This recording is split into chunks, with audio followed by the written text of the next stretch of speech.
see a boy in a dress, then that's just simply a boy in a dress trying to be a girl. Yes. Why is that not just a girl? Because he has a penis. They put the dress on. They go to school. Yeah. CPS should be called. They have a penis, they're wearing a dress, that's a boy that wants to be a girl. But that's okay, we're supposed to say they're a girl. But would you call them by their neo-pronouns? No. Do you have any idea how hard it is, though, to admit one is wrong? What are you wrong about? Well, I'm not wrong about anything. Those people are wrong, because if you have a penis, you're a boy.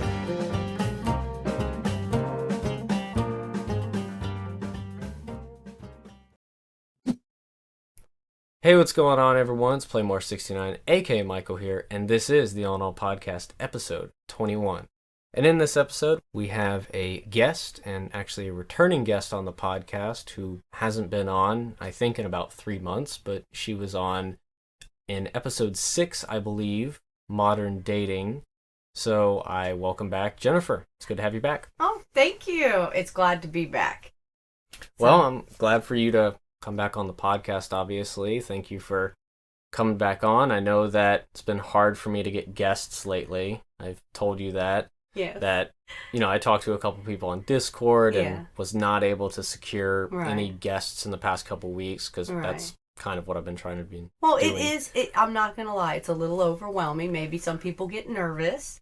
Makes me feel a little nervous being here and doing this. Well, yeah, I think that at least with people on Discord, like I've been asking people that are non-content creators, and now that I am a content creator, back to being one on YouTube, that does kind of change the dynamic of how people talk to me, because if people wanted to have a conversation, they would ask like, well, why are you recording it? It is something that I've recently thought about, and it's like, it's probably why people on Discord aren't wanting to come on the podcast recently. And you can't just walk around recording people without their knowledge. Well, obviously. Well, technically on Discord, I think it's totally fine, but obviously I'm not going to do that. Right. You're not going to put anybody on blast on YouTube or anything like that. And I thought you were a great host. I really enjoyed our last time session together. You're looking well, I must say. Thank you. So I really enjoyed it, and I know that you're a good host, so more comfortable feeling this time, but I'm not going to lie, still pretty nervous. I'm not a really technologically savvy person. Well, I mean, you're not doing any technical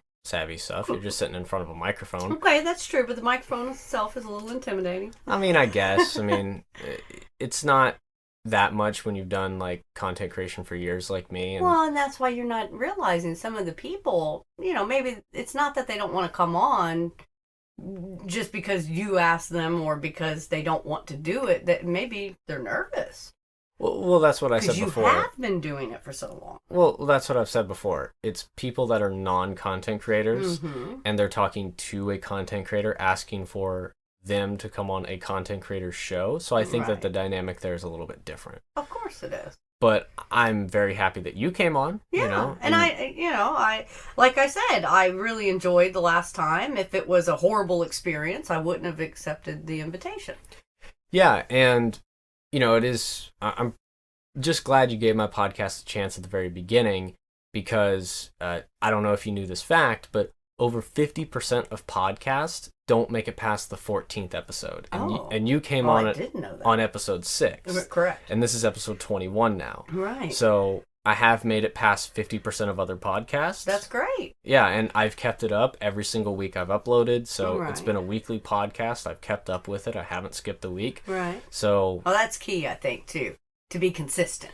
Exactly, yeah. And, well, I guess some of your consistency is inconsistency due to the fact it is all in all. So you could talk about everything, but you post things at a timely manner.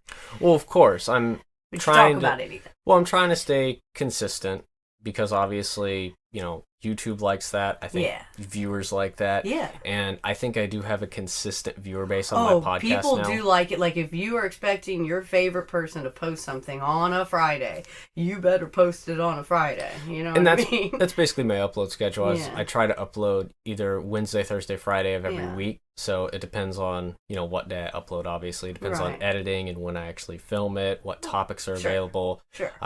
So yeah, it's kind of how it goes there with me. Is it usually the same time? Usually I upload it like in the middle of the day. Okay. Because I usually upload it already is ready already. Well, usually I will edit it like during lunch break, probably at work, and then I would upload it at work because obviously I have faster internet there. And see, and that in and of itself is amazing to me because I know a lot of these YouTube people, they have someone else that edits. They have multiple people that help them with either graphics or the editing or, just different, the lighting, the microphone. They have a boom operator, if you will. You to keep it up and do it, you're doing everything yourself. And I think you've done a really good job with it. So I enjoy it. And I say keep it up. Yeah, and it started off, very simple. That I really didn't know what I was doing when I started it, and now I feel like I have somewhat of a show. It feels like, I think so too. I have a good show going on, and even like for the longest time I've done YouTube, I've never had anyone edit my videos. I've never had anyone create my thumbnails. It's always been me. Right. And even now, having a podcast, I've only ever done that myself. Would you want to, or would you actually kind of rather do it yourself? You enjoy that process. I mean, if someone wanted to help me, I definitely would. You would take the help. I would definitely take the help because at least this is something that probably will happen in the near future for me. But I am soon going to become a YouTube partner, which means I'll be making money off of YouTube. So I feel the obligation to obviously focus more time on YouTube, meaning upload more videos. So do more things other than the podcast. I have my second channel linked on my main channel now. Good. So hopefully I'll be doing videos on that. Right. And I'll be doing more videos on my main channel, not just the podcast. And what other type of content? I know music and stuff like that, but what other is some of the other content?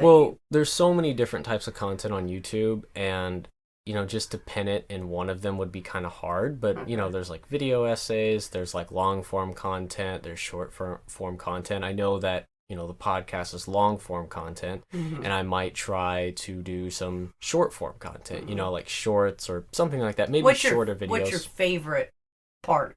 What's your favorite thing? The podcast, this, or some of the other smaller things? The things you do alone? I mean, do you genuinely enjoy this? Would you prefer it with a guest, not with a guest? For the podcast, I would say I definitely enjoy it with the guest because it is very entertaining. Yeah. And that's why I've been trying to get more people on. Yeah. But I do have fun alone, obviously, doing the podcast. Right. And recently, my last episode 20, where I did like an hour and a half reaction to the Daily Wire, which is like a bad conservative media channel. I was also gaming while recording at that same time. Right. And I definitely want to do more of that because that was very fun. So that is something I want to get back into as well. So maybe some like gaming and reacting at the time, or just gaming videos posted on the second channel. I don't know, but all I know is that once I become a YouTube partner, I'm definitely going to be focusing a lot more time on YouTube, because right now it's a weekly thing with the podcast. I record it, I edit it the next day, upload it, done. That's it. That's my week. But then, back when I did YouTube on this channel, when I was uploading Call of Duty gameplay, it was every single day. Right. I was doing it every single day. Well, it was also a hobby, though. I mean, of course, it still is. Right, but it's really cool when you can take something that you do for fun and eventually make money off of it. Of course, and that's what I'm trying to do now. Yeah. It's just that just doing the podcast is only going to get me so far. Sure. If I do other videos along with that, that's going to just expand my viewer base. Sure. Because only so many people are actually going to sit through an entire podcast. Sure. But if I do shorter content, I would definitely be able to, have a wider viewer base, I feel. Yeah. So that's what I'm trying to get into. I'm such a true crime fanatic, so most of the podcasts I listen to are, the true crime and the, anything to do with a murder mystery, basically. Yeah, I mean, that's definitely I think it's also a sign of my age and gender. They say women in their 30s and 40s like go gaga for murder stuff, Yeah. It's just kind of funny when you think about it. Yeah, for podcasts and especially just content on YouTube, when it comes to like the murder mystery stuff or whatever, like that's very popular and a lot of people do that. Yes. I see why that's the appeal. I mean, I definitely would maybe do some, but it feels like I'm just content chasing at that point, just doing what's on the trend. Sure. And I never wanted to do that. Sure. I understand. Because ever since I've started YouTube, I've always done videos I like to do. Right. And not what's popular. Oh, and if you were to begin doing that, I would definitely try to research for you and suggest you do things that no one else is doing. Some of the more obscure stories that we don't know about. Because sometimes I'll watch the podcast, The Murder Mysteries, and within a 3-week period of time, 3 or 4 different people have posted, and they're all about the exact same story. Well, yeah, obviously. And sometimes you learn new details. Some people have different styles. It's also the popular story gets the most views. Of course. So at the end of the day, people do true crime, the people who actually do it and have millions of subscribers and gets millions of views, they do what's popular. They don't care what to do is like what this outlandish story is or the story that no one knows, because that's not going to get as many views. They're going to do the thing that gets the most views, because the biggest thing I've heard about people who make money from YouTube, or at least start, whether you're like very small like me or massive, you're going to look at the video that did the best on that month, recreate, and you're going to try to look at that topic, or no, just look at the topic and look what you did. And try to do it similar, and you're just going to be chasing those views every single day. Sure, like chasing the dragon, so to speak. Yeah, and I think that a lot of YouTubers fall into this trap, or a lot of content creators in general, because they look at their views and they're like, okay, how can I get more? And then the second they get more, they're like, oh, well, I can't take a break now because I have to keep, building my content, because if I take a break, then I won't get as many views. And if I, my views drop one week, then I have to even work harder to just even get back to where I'm at, and I can't take a break then. So a lot of people get burnt out on YouTube when it gets into that view chasing, and that's what I'm going to try to not to get into.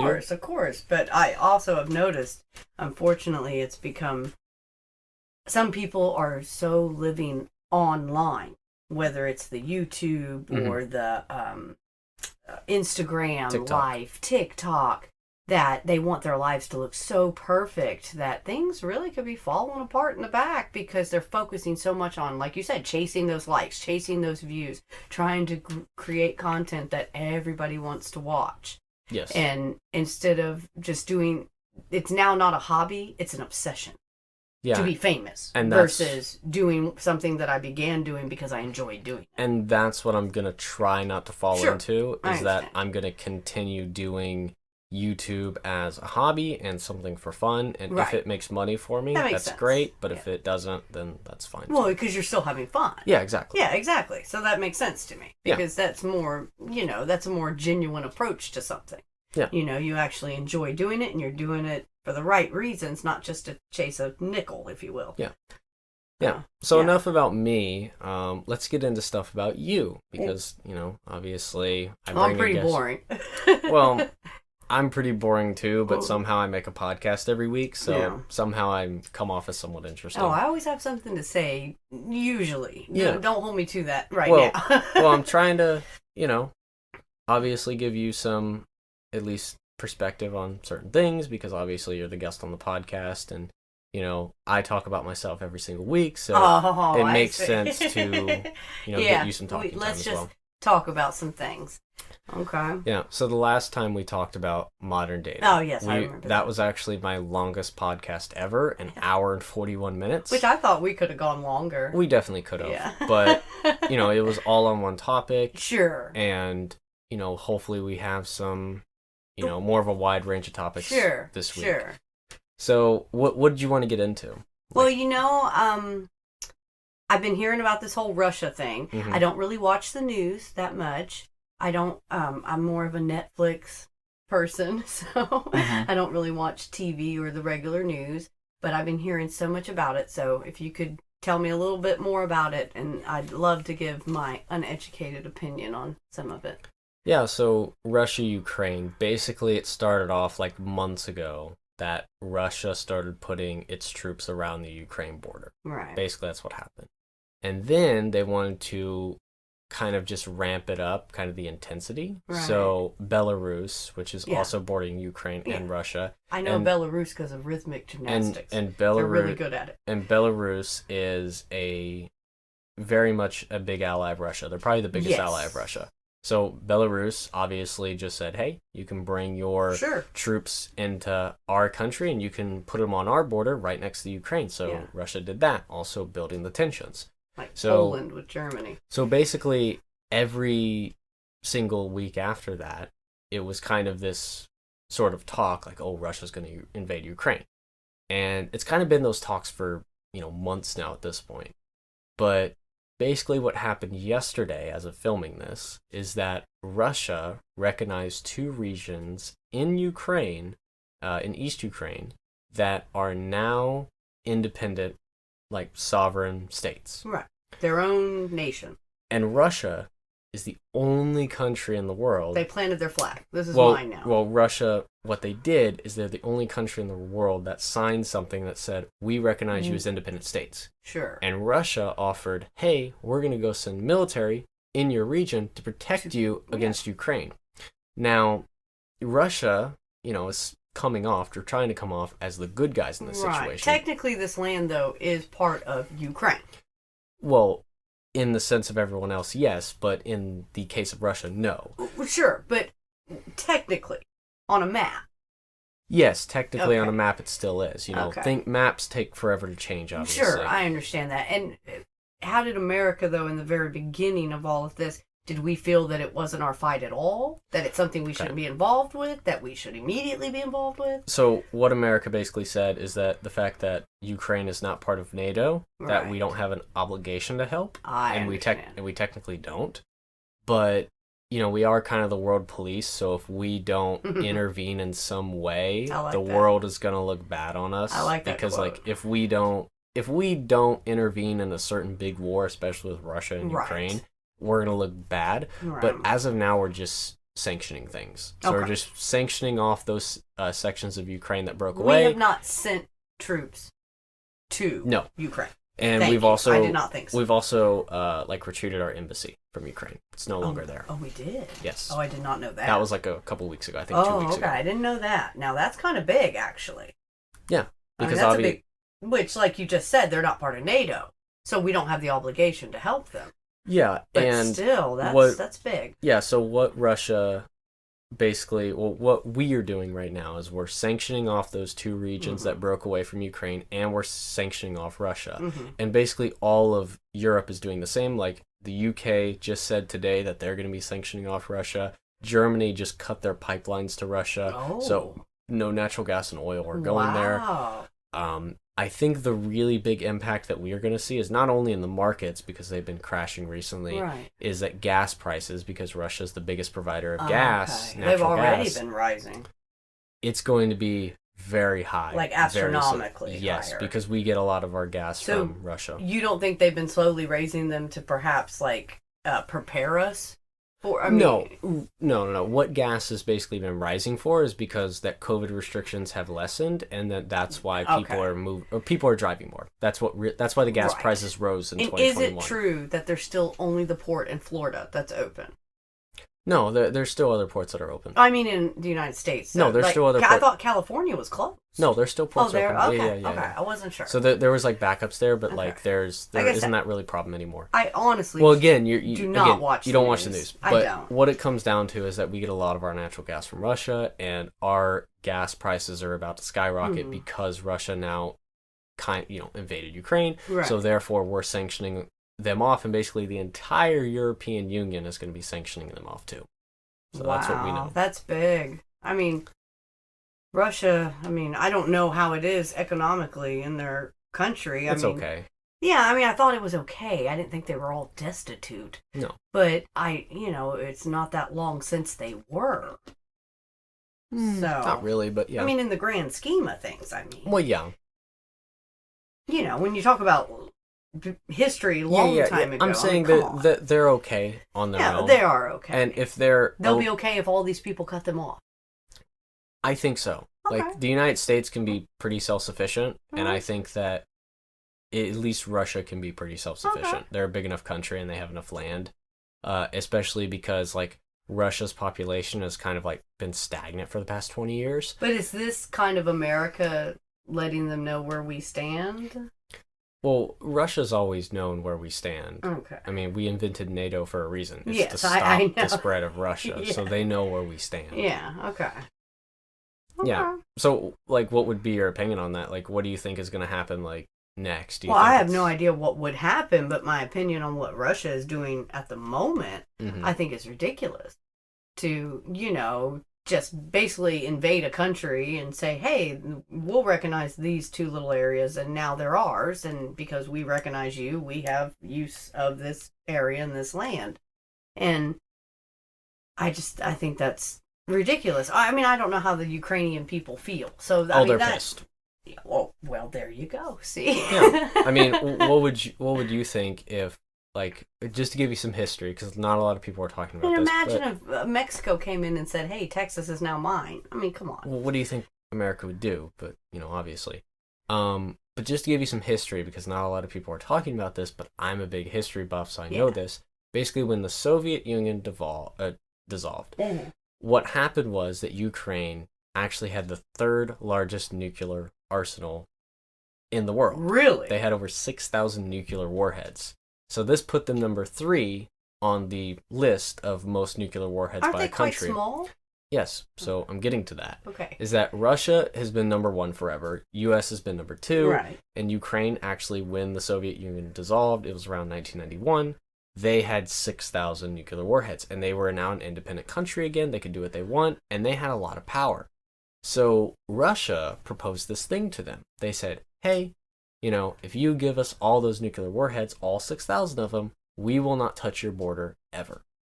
So Ukraine gave them all those nuclear warheads and voluntarily gave all those 6,000 nuclear warheads. This was a treaty between these two nations, these countries. Yes, and then they gave them the nuclear warheads, and only in 2014 this happened, so it was about a little over 20 years later, they annexed the Crimea Peninsula, which was a part of Ukraine, but now is a part of Russia. Right. And now, only 8 years later, because that was in 2014, now in 2022, they just took 2 more regions from Ukraine. So what is the Ukraine's response to Russia? Do we not know because they're not part of NATO, or do we know? Well, they're not part of NATO, first off, but yeah, the problem is that Russia is like 50 times the size of Ukraine, and they can kick around Ukraine all they want. Okay. Plus, Ukraine has nothing to kind of like be strong against Russia about, because if they had those 6,000 nuclear warheads, they could look pretty bad against Russia because they could threaten them with nuclear. Correct. Now they don't have any nuclear warheads. Right. So what are they going to do? But that was part of the deal, though. Yeah. That you will leave our borders alone. But do you really think... they've gone back on... But now they gave them all over. Do you really think Russia would have done that? Of course not. Yeah, we know that. That's not the point. Because the point is Russia, they signed something in quote-unquote good faith. Because Russia is... Well, again, they're trying Power to get hungry. Well, they're trying to get the gang back together. Yeah. They like Belarus. They know Belarus would join them instantly. Oh yeah. And they like Kazakhstan. Kazakhstan is really close with Russia. Yeah. And their other very close ally that they want, and they want Ukraine for a reason, is because, this is back in medieval times, but, over like 1,000 years ago, when Russia first became like a country concept territory, their capital was Kiev, which is the capital of Ukraine. And that's why they want that back. So originally it was part of their land. Like 1,000 years ago, yeah. But historically, it was a part of their land. And like at least Russia, some of their justification behind that is like, we want Kiev. But that's a part of Ukraine now. Because it perhaps has, because a lot of, I do know this, they have a lot more old architecture there. They have churches and buildings and monuments and things. Russia was very happy, when the Soviet Union was around, because obviously Ukraine was a part of the USSR, so Kiev was technically a part of Russia. Sure. But obviously now, for the past 25 years, or past 30 years now, since the Soviet Union dissolved, they haven't had Kiev. And that's why they've been poking at Ukraine, because they gave them the nuclear arsenal, and then they took the Crimea Peninsula, and now they took these 2 regions. And Ukraine has nothing to fight back with. And the problem with Ukraine is that... Hold on. Let me stop you. Let me ask you a very obvious, stupid question. Who rules Ukraine? Is it a president, a dictator, It's czar? a prime minister. It's a prime minister. Okay, so they have the prime minister of Ukraine. Yes. And he deals with. Well, he tries. But Russia. The problem with Ukraine is they're not a part of NATO and they're not a part of the EU. Right. So they basically have no connections in Europe. They're in that kind of no man's land Eastern Europe that is kind of just dead in the water where they have to fend for themselves. And that's what they've been doing.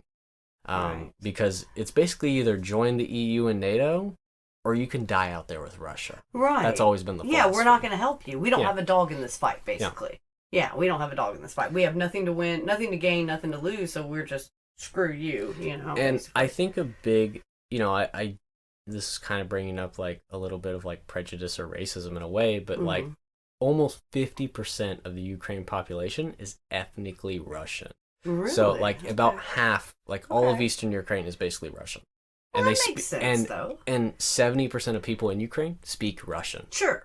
So that might be a reason why we never let them in, like, NATO or because the EU. We consider because them they're commies. They're basically Russia in a way. Because it's like, or whatever they'd say. Well, it's basically because we look at Ukraine and we're like, they're very close to Russia. Yeah. Why would we want them to join us? Yeah. Because that's basically letting part of Russia. They're basically the egg underneath, Russia's nest. Well, and that's why we never let Belarus join, because Belarus is always very close to Russia. So it has nothing to do with the size of the country at all. No. I thought that NATO was, it's also for peace and all that, all the United Nations and come together, and we all agree to give up all our nuclear weapons, not to point them at each other, and no more chemical warfare. That was a big one too, because of mustard gas and all that, But I thought that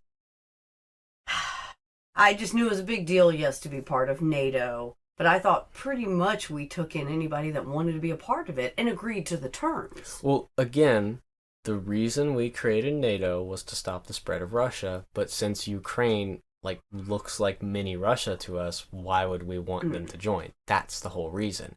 And if any country But if we're aware that Ukrainians themselves are pissed off that Russia's trying to take them, there's still a lot of people in Ukraine, though, that are very sympathetic to Russia. Okay. That's the problem. That's why these two breakaway regions were very sympathetic to Russia. Well, is the Prime Minister himself sympathetic to Russia? No, he's not. Okay, thank you. Because isn't that important? Because isn't he elected? A Prime Minister is elected. But you have to remember that, Ukraine, like any country, is split up into regions. Some regions, like the west of Ukraine, is very pro-Ukraine. But a lot of the eastern Ukraine provinces or states or whatever it is, they are very sympathetic to Russia because they're ethnically Russian. Sure. So that's why they're very why they're very conflicted in the way. Right. And that's why Crimea, basically Russia kind of took it over and recognizes it as an independent state, and then they asked Crimea a day later, "Hey, do you want to join Russia?" And they said, "Yeah." 97% of them voted yes. So now with these independent states, they did the exact same thing with Crimea. They declared them independent. I guarantee in the next week or so, they're going to be like, "Hey, do you want to join Russia?" And then they will. And basically that just means Russia just gained landmass. Like, that is now Russia territory. More resources. It's like the Louisiana Purchase, basically. It's also more land that they consider holy land because it's very old to them. And they're trying to get to Kiev. Well, they want Kiev. Yeah. But Kiev is on the western side of Ukraine. So they got to go all the way. They can't just wait 8 years to annex a little bit of territory. No, they have to They want to take the whole enchilada. Problem is the whole pierogi. the problem with that, though, is most likely someone in Europe will step in. Sure. I think so. Okay. Who would you think would first? Like, honestly. I mean, Poland borders Ukraine. Okay. It's right there. So but we already know that they tend to. Well, you don't know. Like, I'm just saying, there are a lot of militaries in, like, Europe that could see Ukraine be taken over, and they're like, that could be me next, and then they could, help Ukraine. We don't know. Again, the U.S. would be the most likely one because we are the world police in that way. Yeah, I love that quote, the world police, because it has always gotten to me how it's a little off topic, but it goes into the world police. We've always, as a country, I love the United States of America. I'm very patriotic.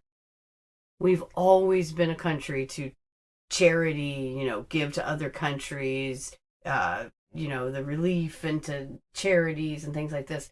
The only thing that bothers me about it is that, unfortunately, we do still have people in this country that are homeless or starving. And until we can fully say that, oh, no, nobody in our country is hungry, I think we should, give less to other countries until we feed everybody in our country first. Yeah, I mean... Just gotta say that. I believe that, too. I wish that the United States would focus on its own people before just going out there and spending millions and billions of dollars outside of the United States, which it's like, okay, yeah, we're humanitarian, we're helping people, but at the same time... Charity starts at home. If we would help our own people, I think it would be more beneficial to our economy. And to the entire world, because then we could help even more. Yes. Because the economy would be more stimulated and grow. And in its growth, we would be more charitable to all people. Because we are a country known for being quite charitable. Yeah, and that seems to be the Russia-Ukraine situation. It's very murky right now. Well, that's why it's so odd to me that America, because world police, I mean, I love it.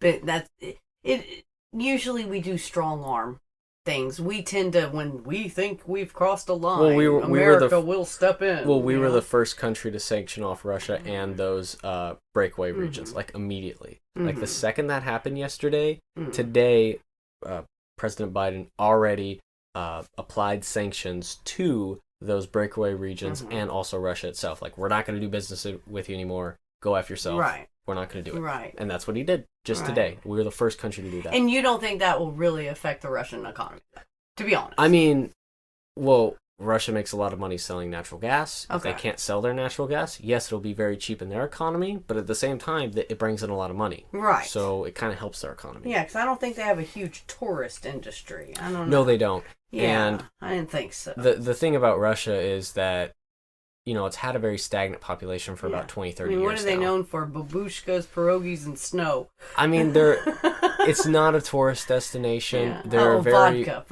Their economy is made up of oil and natural gas. Okay. That's what I didn't know they had so much. Is it true that Ukraine has a bunch of precious stones, like diamonds and stuff like that? They have a lot of precious stones, that too. is true. Okay. In Africa, that's a big thing as yes, well. Like I knew. In now that I knew. Parts in Africa, that's a super blood big thing. diamonds. I know all but about that. Yeah. With Russia, it's like they have so much natural gas they don't even know what to do with. Okay. But I mean, it's just spilling out everywhere. Basically. Just to give you a fun fact, this is a factoid, if you will. Okay. That in the very northern parts of Russia, where it gets like -50 in the winter like right Siberia? now. Yeah, Siberia. Okay. Where there's very few cities, very few people live. Oh, yes, the population is like none. But there are people that live there. Yes. And there are people that function there and do stuff, and they have pipelines there and everything. They're all like the that. descendants of people that were in prisons there. No, I'm just kidding. That is actually true. I know, a little bit. Most of the people in like the coldest towns in there are descendants of prisoners. Yes. And what's very funny there is that's where a lot of their pipelines come from. Oh. So a lot of their pipelines are up there. But the funny thing is that all of their vehicles run year round there. So they never turn them off. Wow. Because if they turn them off, it'll freeze. The oil will freeze in the car. Yeah. Right. Yeah. And they have so much natural gas they can do that. I do know it gets down to -50 there. I know that it gets so cold there that you can throw a pot of boiling water out a window and it will turn to snow in midair. And that is a fact. Mm-hmm. Yes, that is true. In Siberia. Yeah. When it gets that low of a temperature. That is amazing to me. And I'm sorry. I don't have the fortitude to live in such conditions. I don't think many people would, because obviously the conditions are quite hard, and especially if it's in the negatives year round, you have to be bundled up the entire year. I mean, come on, being in Texas, it rains a little too hard, we cut school off. You know what I mean? If there's ice on the road, they shut down. Well, because we're not used to that, but we are used to 115 degrees in the summer. You're damn right. And we can many people up north they would think that would kill. That's yes. Yeah, but so it depends on your region. I know. At the end of that's why the people up north, they'll say that's why everybody's in a bad mood because they're cold all the time. Yeah. So that was Russia-Ukraine. We could go on forever about that. But again, I like to wait for more facts in the story to really kind of at least I see don't what know happens. enough to talk about it, but it is the differential between Russia and America has always been kind of fascinating to me because this is an odd fact. During Roe versus Wade here in America, when we actually passed that right for women to have abortions, at the same time in Russia, abortions were made illegal. Yeah, I know this. Yeah, I've heard of that. And 20 years later, so, you go 20 years later, America's crime rate went down, whereas Russia's went up. Yeah, because you had a bunch of unwanted babies. I think many people have heard that fact, and that's why Russia's population is kind of stagnated, because like having kids there is not a big thing anymore. So you think that they've chosen to, though, maybe propaganda control that? Well, it's certainly not a law like in no. China or whatever, like China, it used to be. China has increased their kids to 3 now. I do know that. But it used to be 1 though. But from what I'm saying Unless is it was that a girl, it's not that. A lot of people in Russia just aren't having kids, and that's the main reason. Yeah. And a lot of people in the United States aren't either, but we take in the most migrants every single year than any other country in the world. That's why our population is still growing. Odd question. Yeah. In China, when it was the 1-kid law, you could only have another one if you had a girl first. Yeah. Because you could try for a boy. Yeah. What if your boy was transgender? Do you get to try for another one? I mean, honestly, I don't know. Probably not, but it was just not a question. I mean, that's an interesting question, but I think that I don't really know about transgenderism in China. Well, here in America, we're letting little kids decide. I don't think we are. I think that's more of a fallacy that a lot of people believe. Some people are, though, unfortunately, which, yes, I agree with you. I don't think that's the norm. But unfortunately, it is happening. Well, I think it's just presented in media as in like, oh, this is happening to like 5 people in the U.S. This is a big thing. Well, even people don't read the fine print ever. So if it's a story on a media channel, if this is what is in your face, this is a story, you automatically think, on trend, or this is popular, or that's happening a lot more, that your neighbor down the street, is like this. Yeah, 1% of the population is like that. You might not encounter anybody like that. Yeah, and that's what I was basically like getting to, is that, for that to be a thing in the United States, it's probably very small. It's probably very insignificant. It's probably as significant as, like letting people or like parents letting their kids have drugs or whatever. That's probably a very small portion of the United States. I mean, do you think that is even bigger? Unfortunately, when I was growing up, now to be fair, I'm 41. When I was younger, I know for a fact because I've done it before. It was perfectly legal for a child with a note from their mother to go to the convenience store and buy a pack of cigarettes and a beer or, something like this. It was perfectly legal. Maybe not legal, but it was accepted. It was done. I know for a fact that the law of having to be 18 to buy cigarettes did not go into effect till I was about 14 years old. And I know that for a fact. And because I was 14 years old and I was already smoking. Yeah. But so I think just to hit on that point is that even though that is very insignificant, where, adults letting kids. But my point is, I was exposed to that, so therefore, to me, it's probably more anecdotal and more present. But let's just take let's just take these 2 points. It's like, parents letting their kids use drugs and parents letting their kids. I definitely think it's wrong. Let me just make that very clear. That's what I'm trying to say. These are very insignificant things that are happening, very, very small, very, very small in the population. And we just see a story, and we're very reactionary now that we look at it, and we're like, oh my gosh, this is crazy. I agree. And I agree with that. I don't think that we've been primed for talk show culture, I don't think that kids are choosing their gender at a very young age like that. I just don't think that's a thing. I don't think across the board, I think it's going to be a rarity, and that's why it makes such an interesting piece or story on makes media. Because it is kind of rare. It's like I don't want to say that. That would be quite rude. What? It's like the 2-headed goat at the at the zoo. I mean, I didn't mean it negative to anybody going through that, but simply the rarity factor. Okay, well, it sounds like you have like a little bit of negativity going to like transgenderism in a way.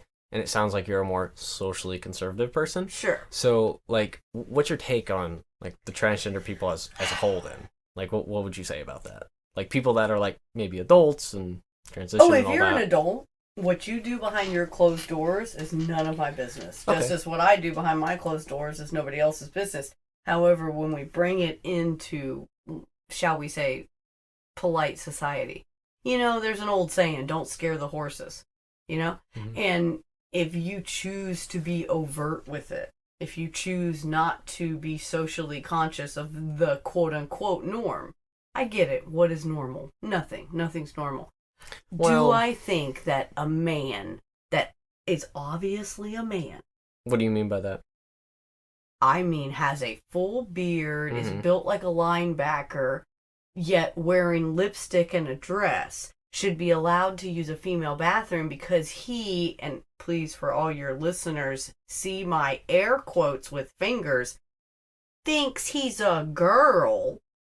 No, I don't think that's right. I think you're just If appealing... you're born with a penis, you're a boy. If you're born with a vagina, you're a girl. I think you're appealing to the social standard of what it looks like to be a woman and what it is to be a woman, where women have to look a certain way to be a woman. If you're a bearded woman, I accept you. Okay. If you have a vagina, you may enter my female bathroom. Well, what I'm saying is that there could be women that follow me that look like a linebacker and maybe have a beard and maybe look very masculine. That's okay. But are still women. Then they're a woman. And that's why even a person identifying as a woman who looks like that, who looks like a linebacker and has a beard, still is a woman as well. That's perfectly... No.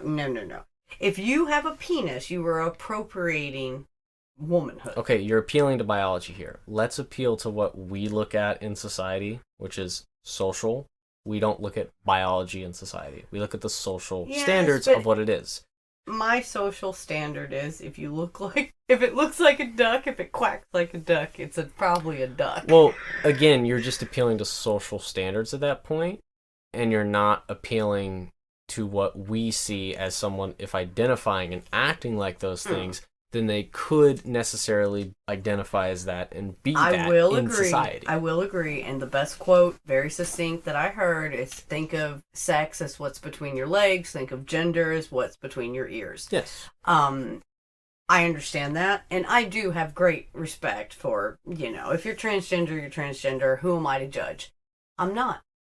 I just don't like it when it's something that, because you want to be viewed a certain way, I now have to change my grammar to fit your pronoun that perhaps didn't even exist. I mean, there's all this zo and z and zi, and I don't even know what the hell it means.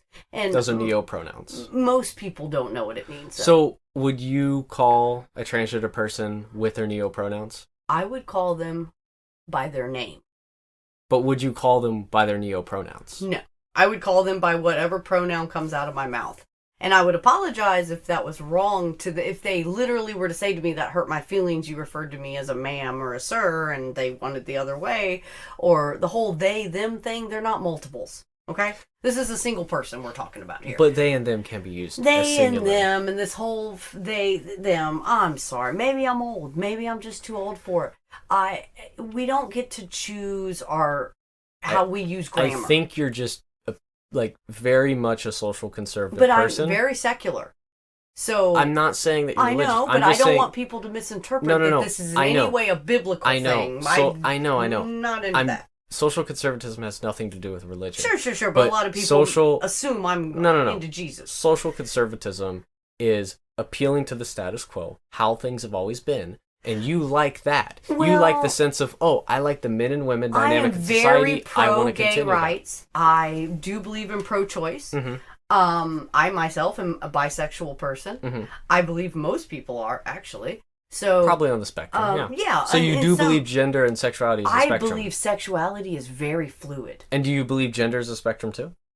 No. If you have a penis, you're a boy. If you have a vagina, you're a girl. No. If you get a sex change, like your penis is turned into a vagina, you're not a girl. You have a mangled and deformed penis. No. What I'm saying... I hate to break it to you. You're still a boy. Okay, well, let me just say this, that even biology is not black and white, okay? Oh, yeah? Well, if you're a hermaphrodite. Well, I'm saying is that someone could be born with an XXY chromosome. Yes, I understand not just that. An XY That's why XX. I actually do believe that transgenderism exists. because I am aware of all the different forms of chimerism and hermaphrodism. Because chimerism actually means you have different types of DNA in your body. I am aware of what that. I'm trying to get to is that even biology itself, it's a little bit of a mental dysphoria for some people. Yeah, okay. But what I'm saying is that biology in itself for humans is not even black and white. But it's so rare that you can't place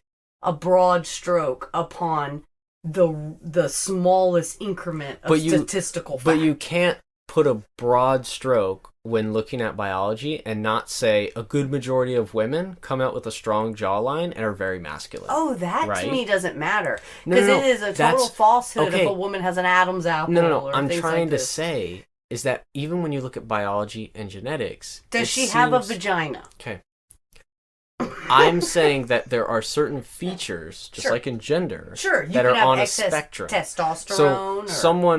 Someone could be born as a female, but they could look very masculine. There's a condition that causes mammary growth in men that causes breasts. Well, I'm trying to get to is that it's even a spectrum on the genetic scale and the biological scale. That women could be very masculine, depending on their genetics, and it could be very feminine. Same thing with guys. You could see that in people. I 100% agree. When I approach gender, I look at it as a big spectrum because I don't just look at it as this black and white.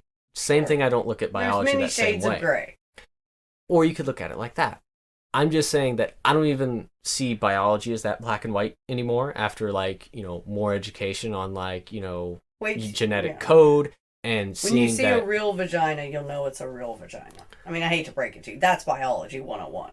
Okay, well, you're just looking at one aspect, right? I'm looking at the sexual organ that defines the literal terminology of what makes us male or female. Do you know the sexual organ does not actually identify your biology at all? It's your chromosomes. It's actually your gametes, not your chromosomes. Okay.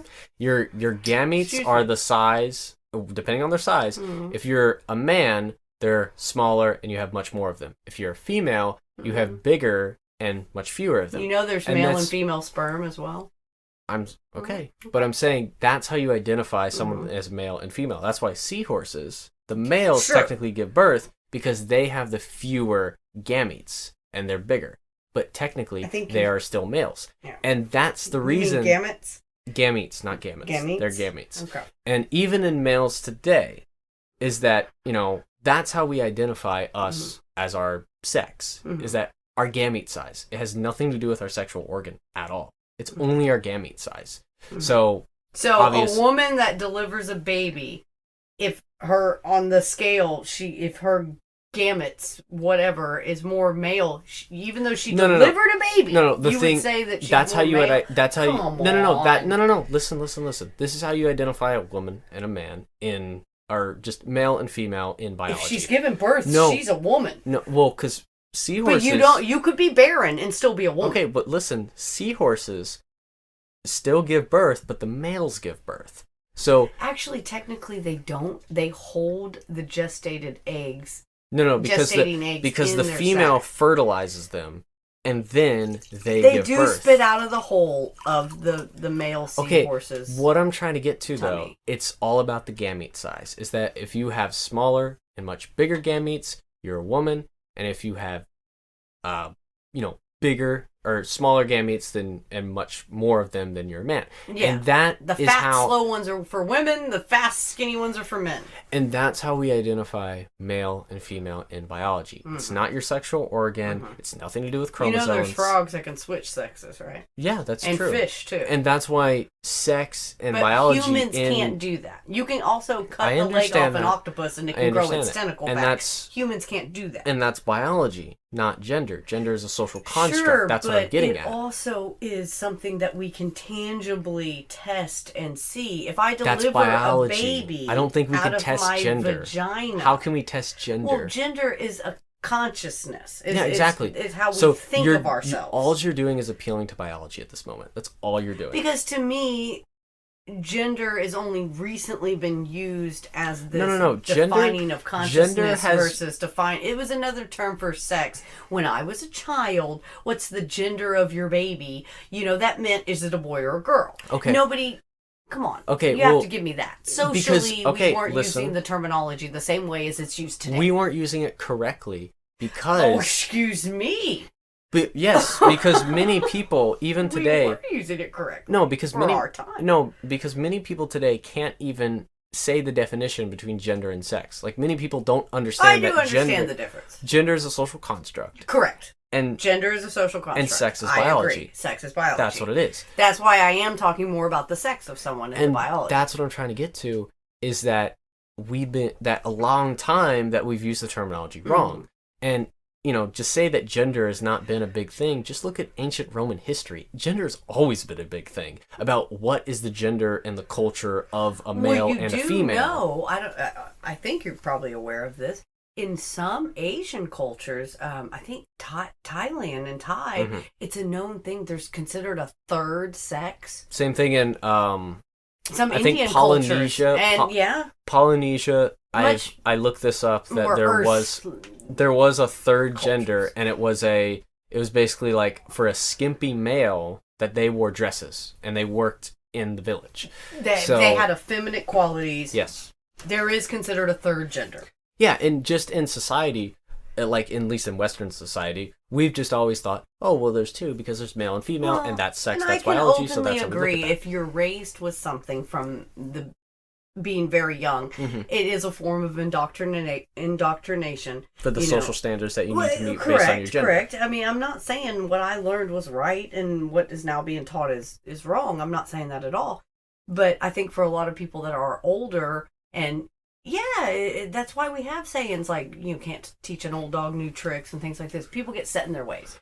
You get so accustomed to this is the way it is. Yeah. It is hard to all of a sudden redefine something that has been so etched into your mind as what is this or that. I look at it that, yes, I agree that the older you get, the more set in your ways you become. It's usually harder with to time. take on new grammar. But come on. But I look at it in the sense of when I really did think about this, and it took me a while to think about it. But I looked at it as, why does it matter? Well, I don't care if one way or the other. That's how I look at it. That's why. Why should they care if in my head I think that if I look at them and they look like a man, they're a man. If I look at you and you look like a woman, I'd think of you as a woman. Well, why does it matter? As long as I'm not making fun, causing discriminatory behavior. Let's hit on that point you just said. You said thinking. I don't think that they care about that. They don't know what I'm thinking. Well, exactly. That's what I'm trying to say. No one cares what you think. Yeah. They care what you say.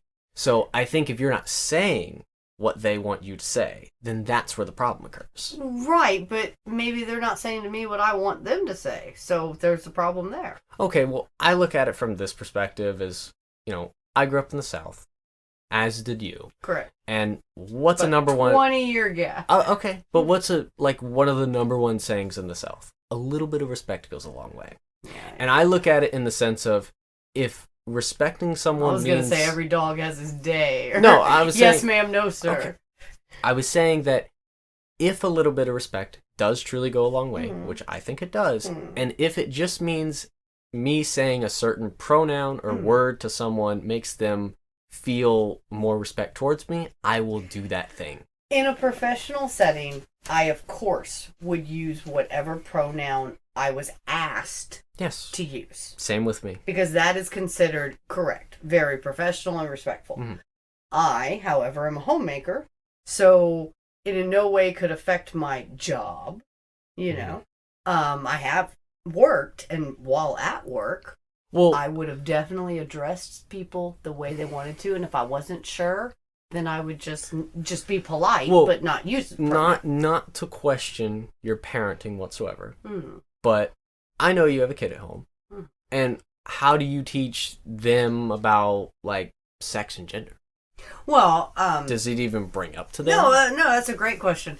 I definitely am more open-minded now and know more with my youngest child. My older two, my oldest is moved out, obviously. Right, about your age, and then my middle child is 20, and he as well lives totally different city than me.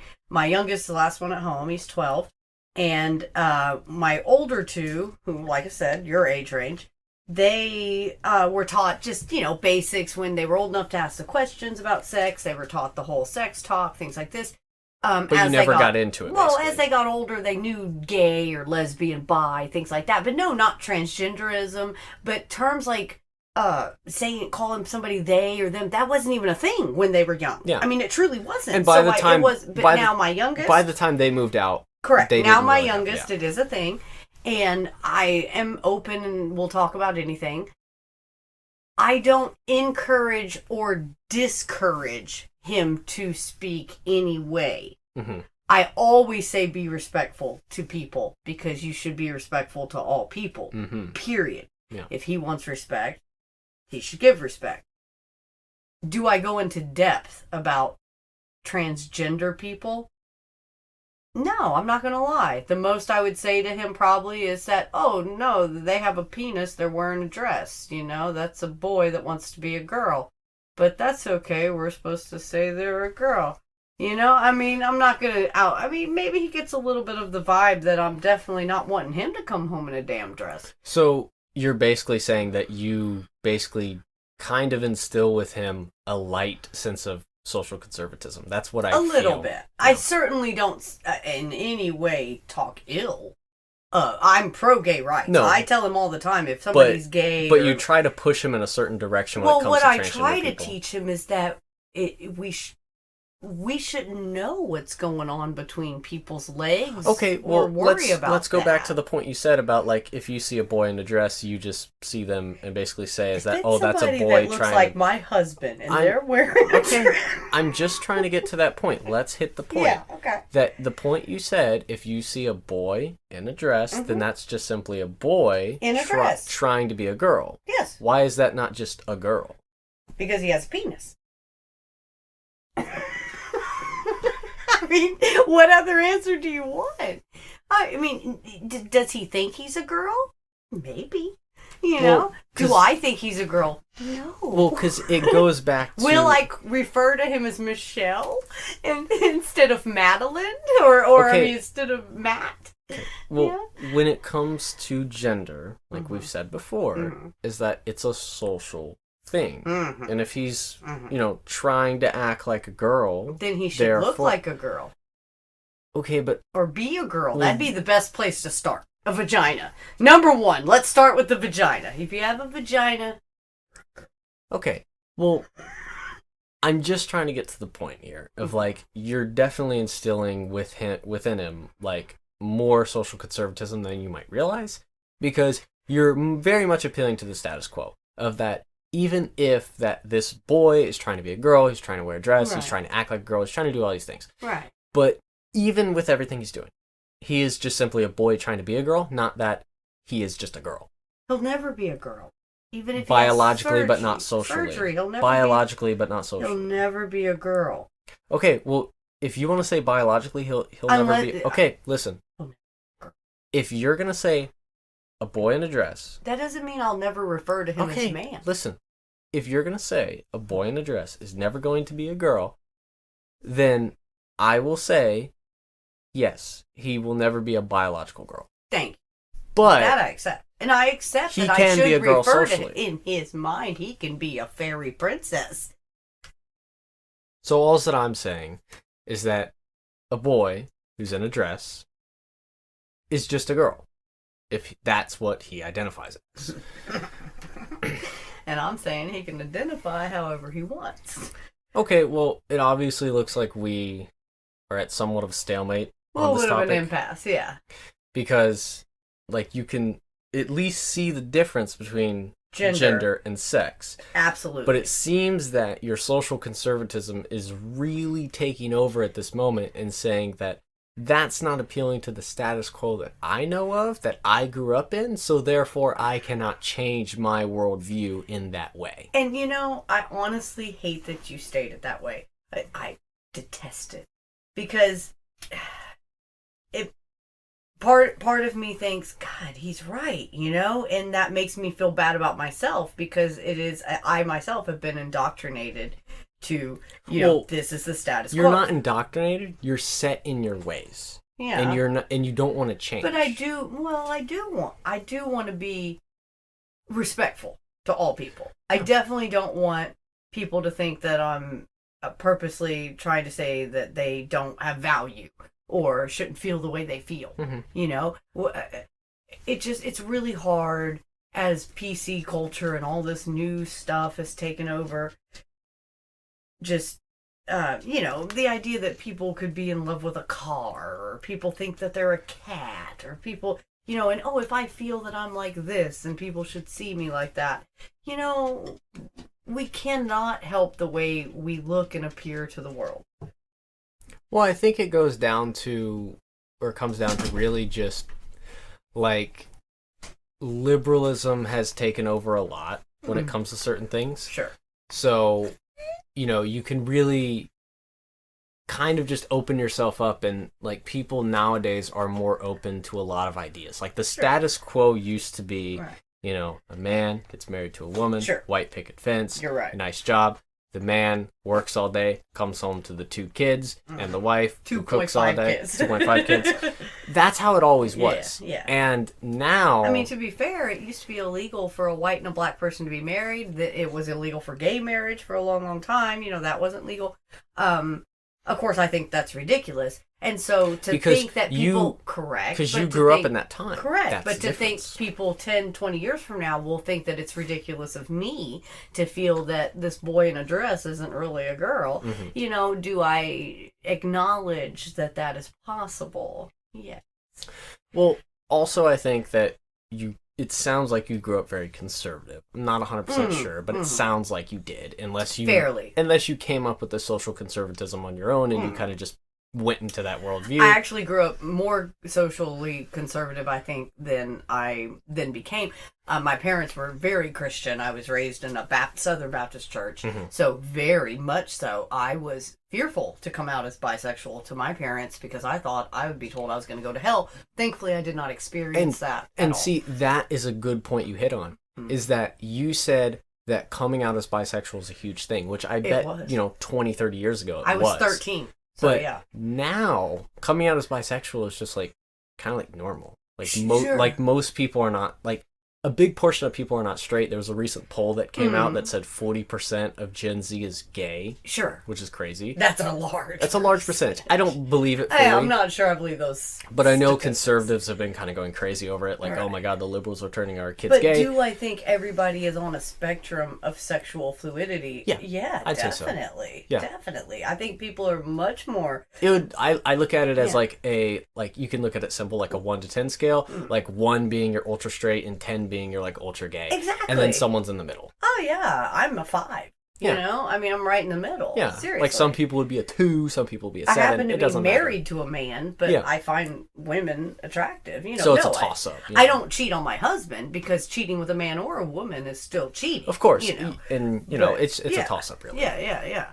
But you know, I still, you know, I've had girlfriends. I think women are very attractive, but you know, that to me is sexuality and the fluidity of that. I don't know, I guess because I myself partake in it, it's always easier to see the perspective of something that you yourself understand and are a part of.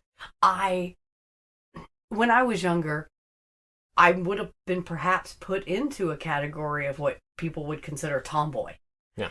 And, you know, nowadays, depending on who my parents were, I might have been encouraged to question my gender identity. You know, did I want to be a boy? Because I hated wearing dresses. I hated, you know, all the I never liked pink. I never played with dolls. Well, that's what I'm saying. It's on a spectrum that some women can come off a lot more masculine. Being a female. Yeah, okay. Yeah. That's fine. Yeah. So, well, my point is that because I myself am not transgender, of course it's harder to understand someone else's perspective that I have no basis of. Well, I also think that because the sexual spectrum was more of a thing back then, before the gender spectrum, because obviously that's a newer thing, because when Pride officially started, it was between like gay, lesbian, and bi. That was it. Correct. And now it evolved into. Oh, it used to be just LBG, LBGT. Yeah, now it's evolved into many sexualities, also transgenderism. Correct. So it's evolved into many different things. And I think that a lot of people back then that grew up with the original just gay, being gay bi, or lesbian, was that was out back. there. And when I was younger, when I came out as bi, not only was it a big deal at that time, bisexual people are still to this day somewhat ostracized among even the lesbian gay community, because lesbian and gay sometimes think of us as either jokingly greedy, or that we just can't make up our mind. I mean, I guess I would say to that is that it's a lot more normalized nowadays. Mm-hmm. I think that transgenderism is the thing that people would consider out there. I'm just speaking of things I actually anecdotally. I think 20, 30 years ago, yes, being bisexual was out there, but now it's transgenderism. Yeah, I mean, this was literally, we're talking, 27, 28 years ago, a long time ago. Yes. And it was a much bigger deal. It was not on trend, because it was soon after I came out, quote unquote, as being bisexual, that a lot more people did in my school and in the area.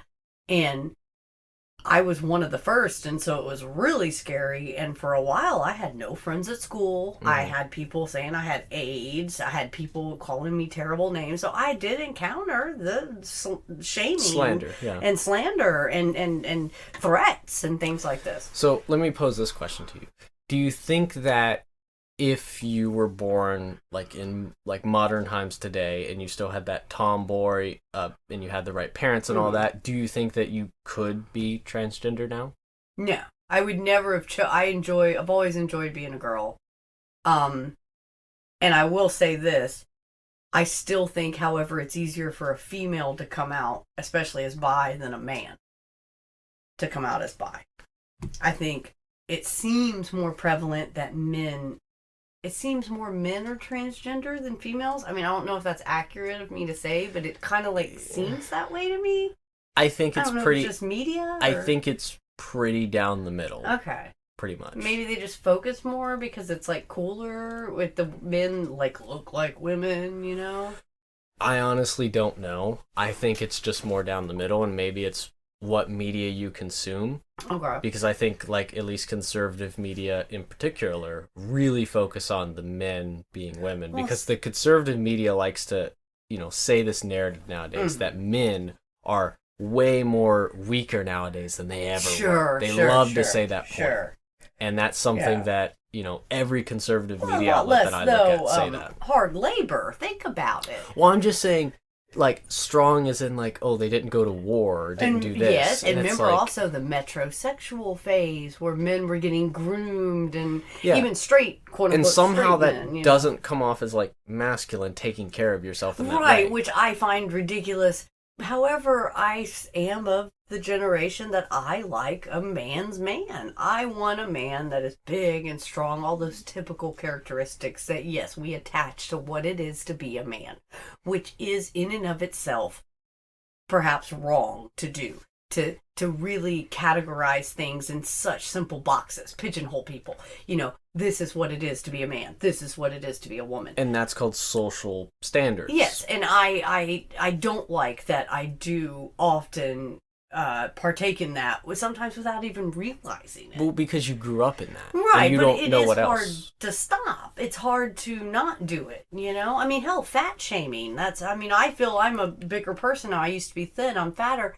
And I don't fat shame people, but I sometimes feel like people are looking at me, or if you've ever once been in a restaurant and you roll your fucking eyes at somebody, eating food and they're a bigger person, you're inadvertently, if they see you, adding to that. Well, you can look at it like this. This is how I would look at it.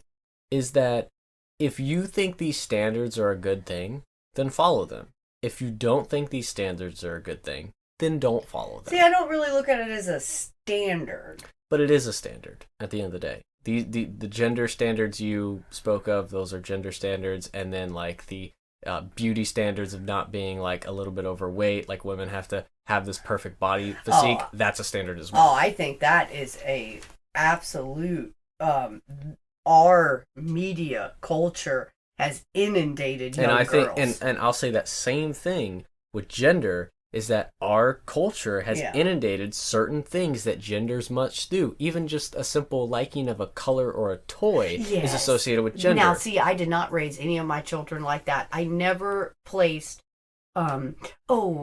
this is a girl toy, this is a boy toy. Yeah, and that's what I'm trying to say. Because I wasn't raised is that like those that. are very arbitrary standards. Very arbitrary. Of just saying, like, oh, well, if you like this toy, well, then that's more of a girl toy. My youngest and my middle one love dolls, love purses.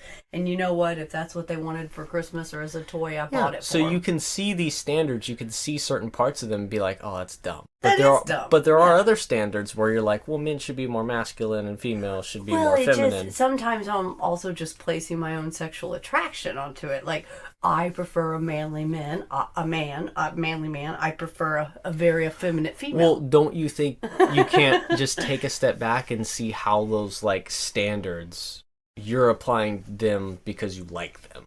Yes. And that's what I meant about perspective and how it's hard to get out of your own kind of cubbyhole in a way. You know, you've got tunnel vision. You have a very limited sense of what's around you, especially the less you're out in public or around people, which I'm not very often. I live, very country and away from people. You live pretty isolated. I live pretty isolated, correct. Yeah.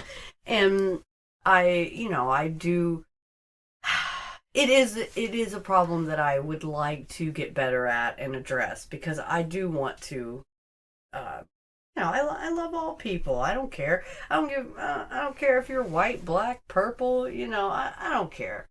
Yellow, green. I don't care. I don't care if you're a man, you're a woman. If you want to be a fairy princess, I'll call you a fucking fairy princess. Well, I mean, you say that, but you seem to have still these standards that you can't get over. It's hard to just shed that skin overnight. Well, if you truly like people and want to be respectful towards them and like all people, well, then you would accept them for who they are and who they come off at.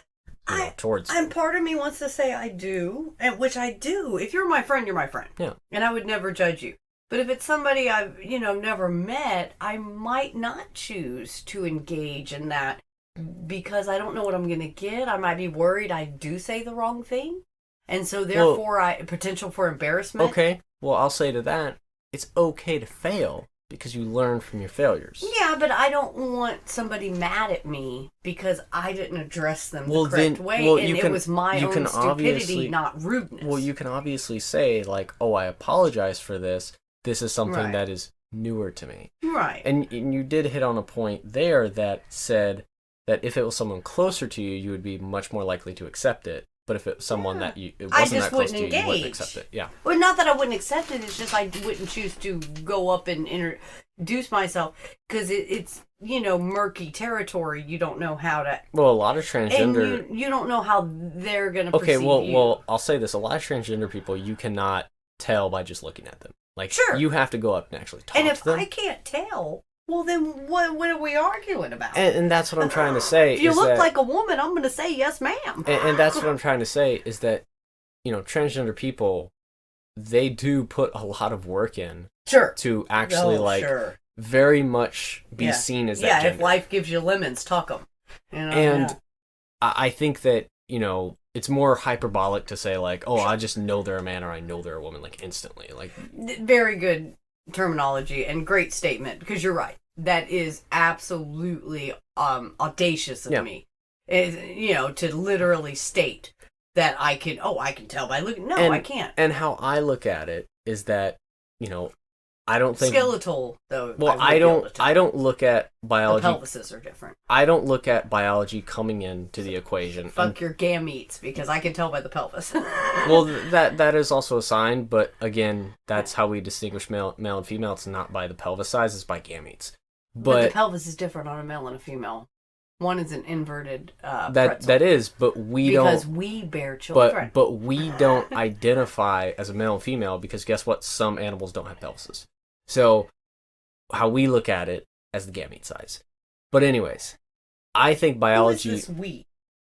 Well, I'm just saying biology in general. Okay, thank you. Like, if you, do some research on biology, you'll soon find out... But mine is so outdated. So, I do enjoy these discussions with you because I learn things every time.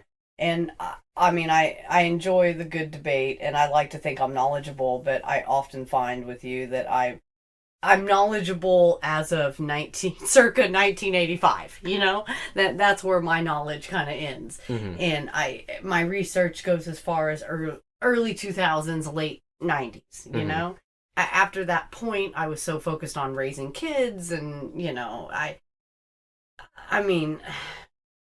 Sad fact. I hate to admit it, you know, but I'm not up to date on many things that I do enjoy discussing. And to get back to at least the thing I was trying to answer is that I think the only time biology comes into the question or into the equation when it comes to transgender people is actually when engaging in sexual activity. Because I think that disclosing the sexual organ you have in your biology into sex is very important. Definitely. But in social standards and in social terms, I think that disclosing biology doesn't mean anything. Doesn't need to walk up and shake my hand and say, "Hi, I have a penis under my skirt." That's what I'm trying to say. But if you're going to go on a date, that's what I'm trying to say here. Is that in society, and we talk to people socially, it doesn't matter their biology. Between your legs? Doesn't matter unless you're engaging in sexual activity. It does not matter. I understand that, and I agree with you.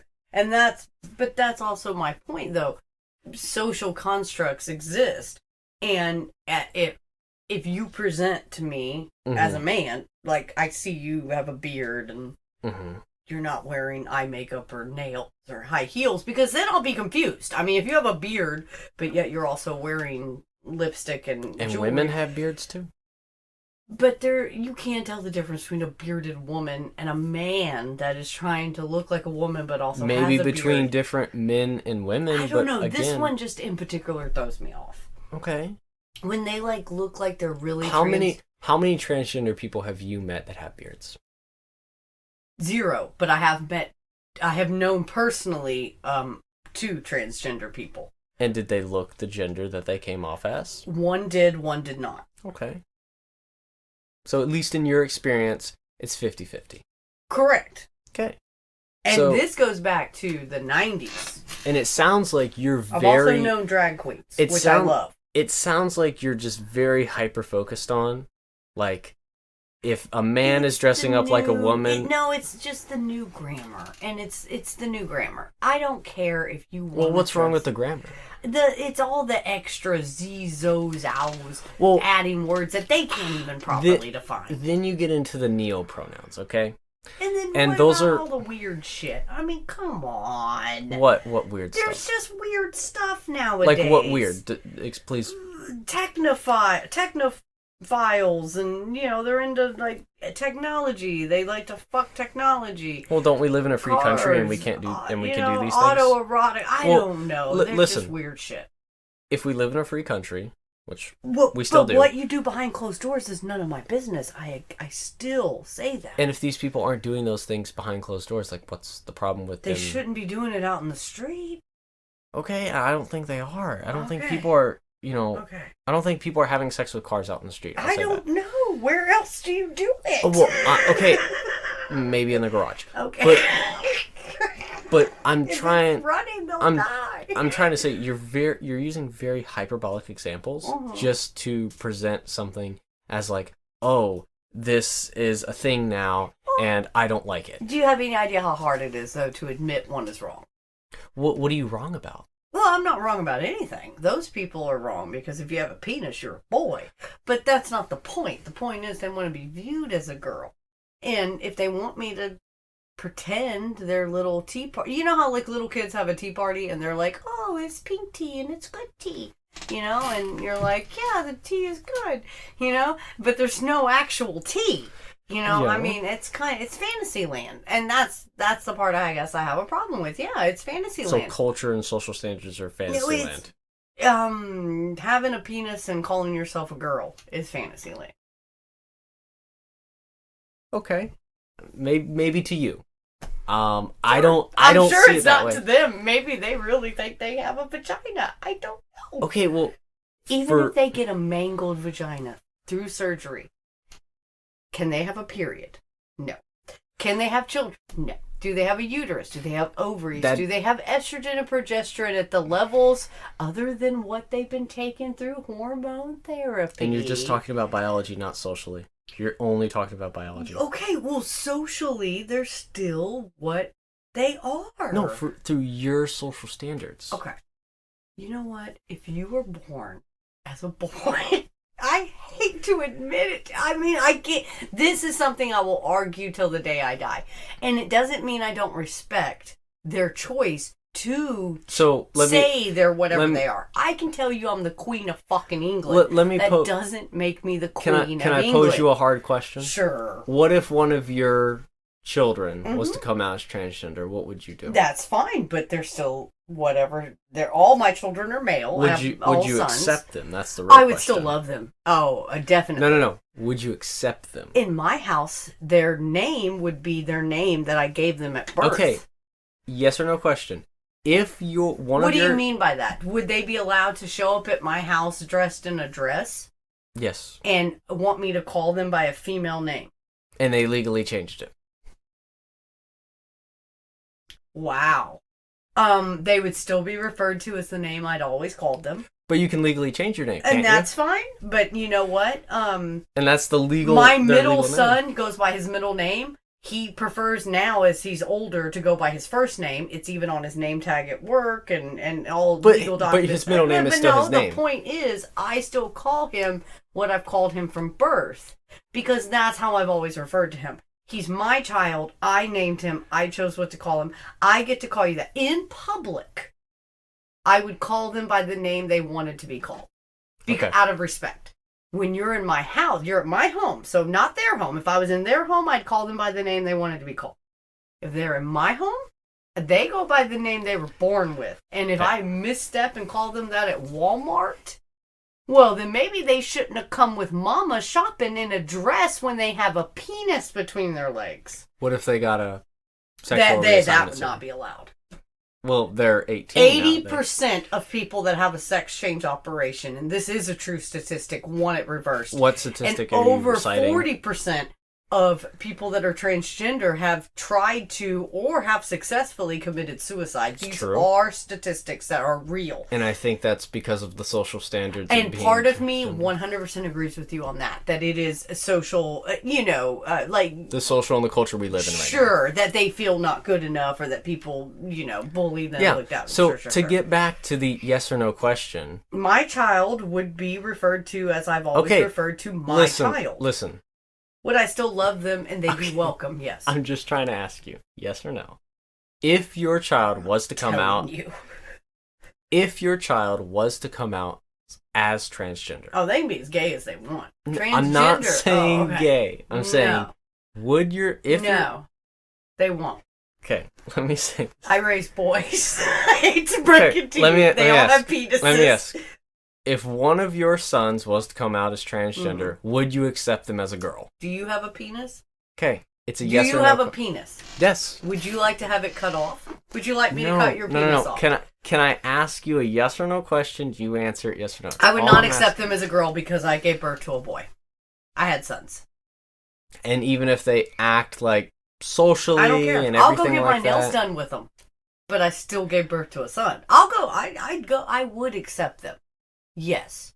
Would I in any way discriminate, hate them, treat them with animosity? Of course not. I love my children. Okay. They couldn't do anything that would make me not love them. They couldn't do anything. Mm-hmm. There's not a single thing that would ever make me say that you're not welcome in my home. Oh, wait. I take that back. If they rape babies, that's where I draw the line. That's the line. You can't rape babies, okay? If you rape babies, Mama's not going to be there for you. And you want to accept them, right? I will accept anything. And in public, I would be perfectly... But in my home, in my house, they lived in this apartment for 9 months. For all your viewers, I'm pointing to my womb. Yeah, so... Because I'm a female with a vagina. Okay, biologically speaking, you're right. I gave birth 3 times. Yeah, okay. Breastfed. That's cool. But I'm just trying to get to the point. Mm-hmm. It doesn't matter. You're any one of your sons. But it's kind of appropriating womanhood. And I guess this is why also it makes me very angry. Because some of these men that want to be women... They're better at it than the women. Okay. They look more attractive. They look gorgeous. And my body's ruined from having babies.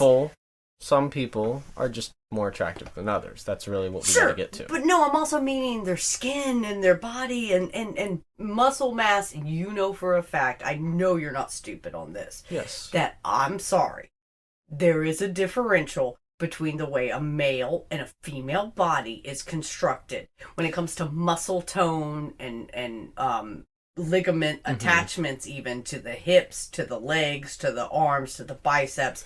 Men have more upper body strength. Women typically have more lower body strength. It's very biological. Genetically speaking, yes. But also there are always this outlier, so it's not just black and white. I completely agree with this.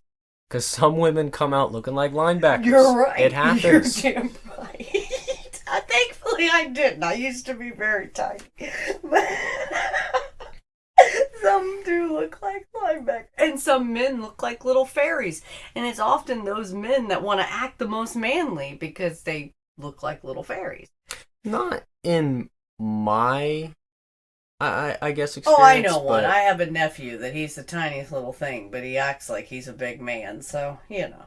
I think I know who you're referring to. Yeah. I mean, he's a little wisp of a guy. Yeah. I sometimes feel bad for those type of men. Yeah, me too. They want to be very masculine, which I think they can. I have a bigger dick than they do. You know, metaphorically speaking. I mean, mine's not real, but yeah. I mean, I still have one. So, hey, I believe sexuality is fluid. You know, I'm which fine I believe with it that. is too. Yeah. I mean, yeah, I do feel bad that the transgender thing, because it's a discussion we've had totally not just, off the podcast. Right, off the podcast. We have had this a couple of times. This conversation, generationally speaking, you know, the generational gap between you and I makes a huge difference. I think. You know, it does. I do admit the fact that this is not something that I have ever grown accustomed to. It wasn't represented to me positively as a young age. Of course, that has some change on my perception of it and the way I view it and how willing I am to accept it. And trust me, it makes me feel even worse and more hypocritical, like a hypocrite, because I'm bisexual and I'm pro-gay rights. And it's like, why can't I just accept these people as another, like, why don't I, oh yeah, you know, because people didn't even accept me, even within that community. Yeah, and now that there are people in that community now, you don't even want to accept it. Well, I do want to, and that's the problem. I just have a hard time accepting fantasy. Well, if you have a penis, you're a boo. Okay. I can't get past this. Okay, this part is never going to change. I don't know how to. I'm not trying to be rude about them. Because I think you're looking at it through a pure biological sense and you're not looking at it through a social sense. That's your problem. I agree. And let me tell you, from my own experience, right, like when I was much younger and I got into politics, sure, I leaned a little conservative. I was not on the left like I was now. Right. And at least the conservative rhetoric back then is that, they were delusional, they had mental disorders, whatever. Sure. And when I finally educated myself on gender and sex, I finally was able to kind of look at it at my own and kind of see that, wait a minute, sex is biological, gender is a social construct. And if they want to identify as this socially, that doesn't affect me whatsoever. Well, I agree. Who am I to say anything or judge or in any way if it doesn't affect me? Because you're damn right, it doesn't affect me. And like I said earlier, way earlier, I what you do behind closed doors, right? None of my business. Just don't scare the horses. I guess I just have the issue of, like I said, the appropriation of being a woman in and of itself, and also. Yeah, it's a bit of fantasy land. Like, okay, why not just say outright, you know I'm a man, but I feel better. Like, I like to dress like this. This makes me feel more comfortable. You know? Like, I don't know. I guess some of the nomenclature of it and the patois is just it's harsh against my ears. Because what I hear them saying is, I think I'm a woman, so I'm a woman. And now you have to treat me and talk to me like a woman, or there's something wrong with you. That's what I hear, and I don't appreciate that. I don't think I would appreciate that either, but remember when they are saying that, they're saying it in the social sense. Well, they're also saying standing up, like, I am who I am. I've never talked to a transgender person who said, I am a biological this, what they're trying to be. They've always said, no, I'm that socially. I've never heard them add that word. I've always just heard, no, I am a girl, but I am a girl. Because you should call me a girl. Because I'm a girl. In our culture, we look at that through a social standard, not through a biological standard. And it's something that... But if it's a known thing that our culture does this... Yes. Why aren't they aware that our culture does this if they're part of the culture? Well, we're trying to change culture because culture, like 50 years ago, it was bad to be gay, but now it's not. Okay. We've changed culture. That's what we're trying to do right now. Whether or not you're gay or not is not part of culture. No, it is. Because culturally, 50, 60 years ago, you had to be... you're misrepresenting culture and you're confusing it with conservatism and religious. No, just... Listen to me. Idealism. Back in the 50s and 60s, what was the ideal American dream? Religious ideology. No. That was just the American dream, to have a wife and 2.5 kids, the white picket fence. That was the dream. It was to get married at a young age, have kids, and be married to someone of the opposite sex. But that was the only way it was legal. But they also had to be the same race as you. But then, in the 70s, we had the sexual liberation. Oh, sure. And we had... the gay... Well, in the 60s, we had the civil rights. In the 70s, we had feminism. And gay became a part of our culture, where being gay wasn't stigmatized as much. Or that was looked at as more normal. And now in 2022, it's looked at as pretty normal. Well, we're doing that the same thing now as transgenderism. When gay people, though, first started really...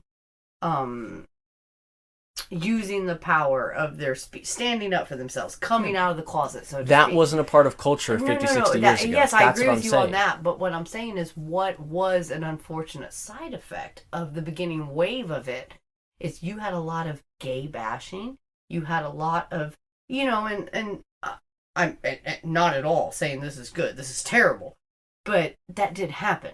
And unfortunately, some of these transgender people put themselves into situations or create situations that could endanger them. Okay. And I think we get too much, the PC and the snowflakes and all this, we're too caught up in... So are you trying to victim blame the people that are trying to change culture right now? Not at all. Is that what you're trying to do? Not at all. Not at all. Well, that's what you just said, is gay people... What I'm trying to say is that you said that gay people were putting themselves in certain situations that were adverse to them. Could endanger So them. That's why you were victim blaming in that moment. I hate to make it... I don't want it to sound like victim blaming. Well, that's what you were doing. Well, I apologize for that, because I certainly don't mean that. I simply mean they should be aware, like all people should be aware, of their own safety and where you are in the world and don't you think that's a problem with culture right there? Well, I absolutely agree. I mean, think about it. In some cultures, for a woman to walk down the street after dark, she's inviting rape. Yeah, and don't you think that that's a problem? That, of course, is a problem. That's very wrong. I do not agree with that. And the fact that I don't agree, but I'm saying that they know that this has happened, okay? It's happened to black people, it's happened to gay people. And they're trying to change the culture. That's what they are trying to change the culture, but I think at this point it is...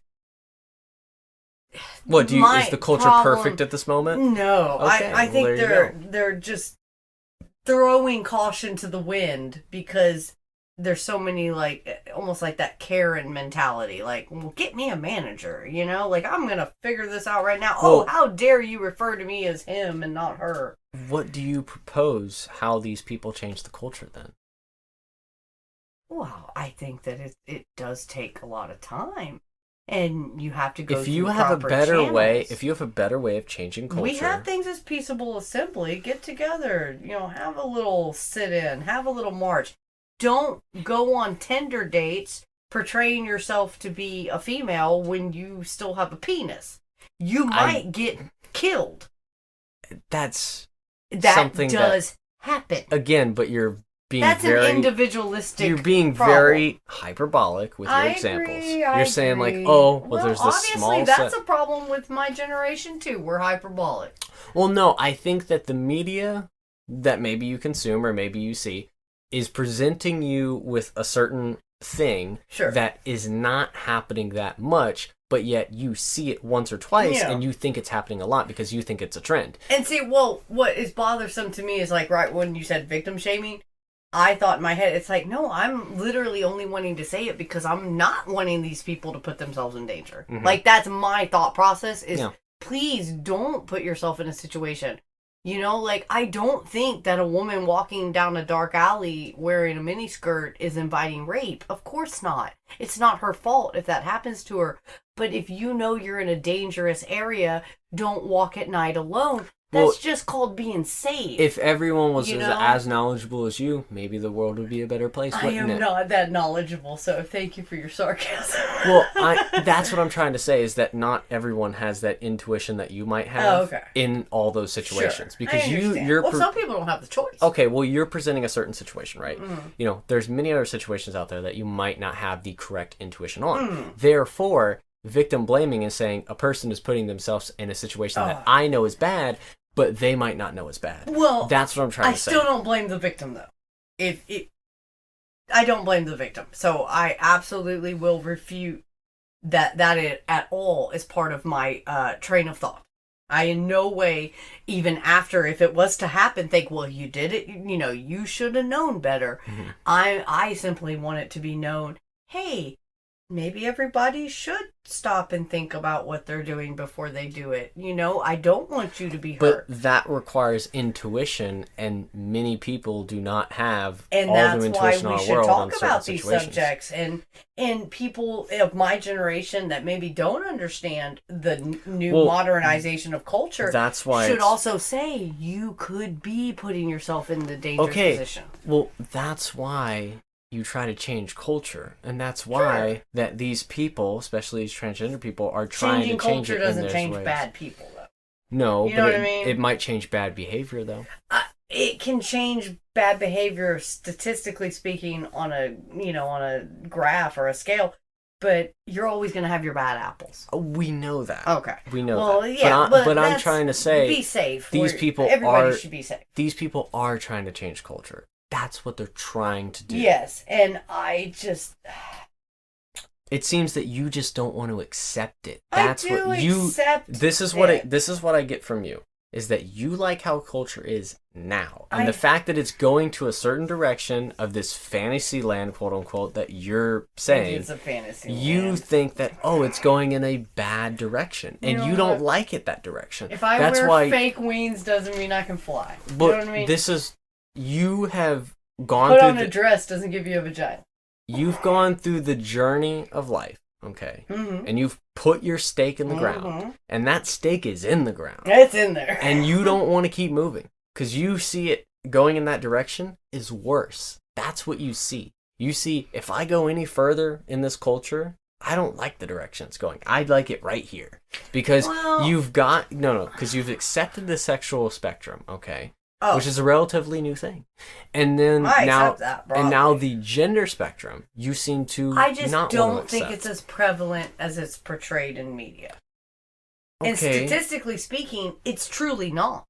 Okay. So why should an entire culture... What percentage does there have to be in gender spectrum representation? More than 1%.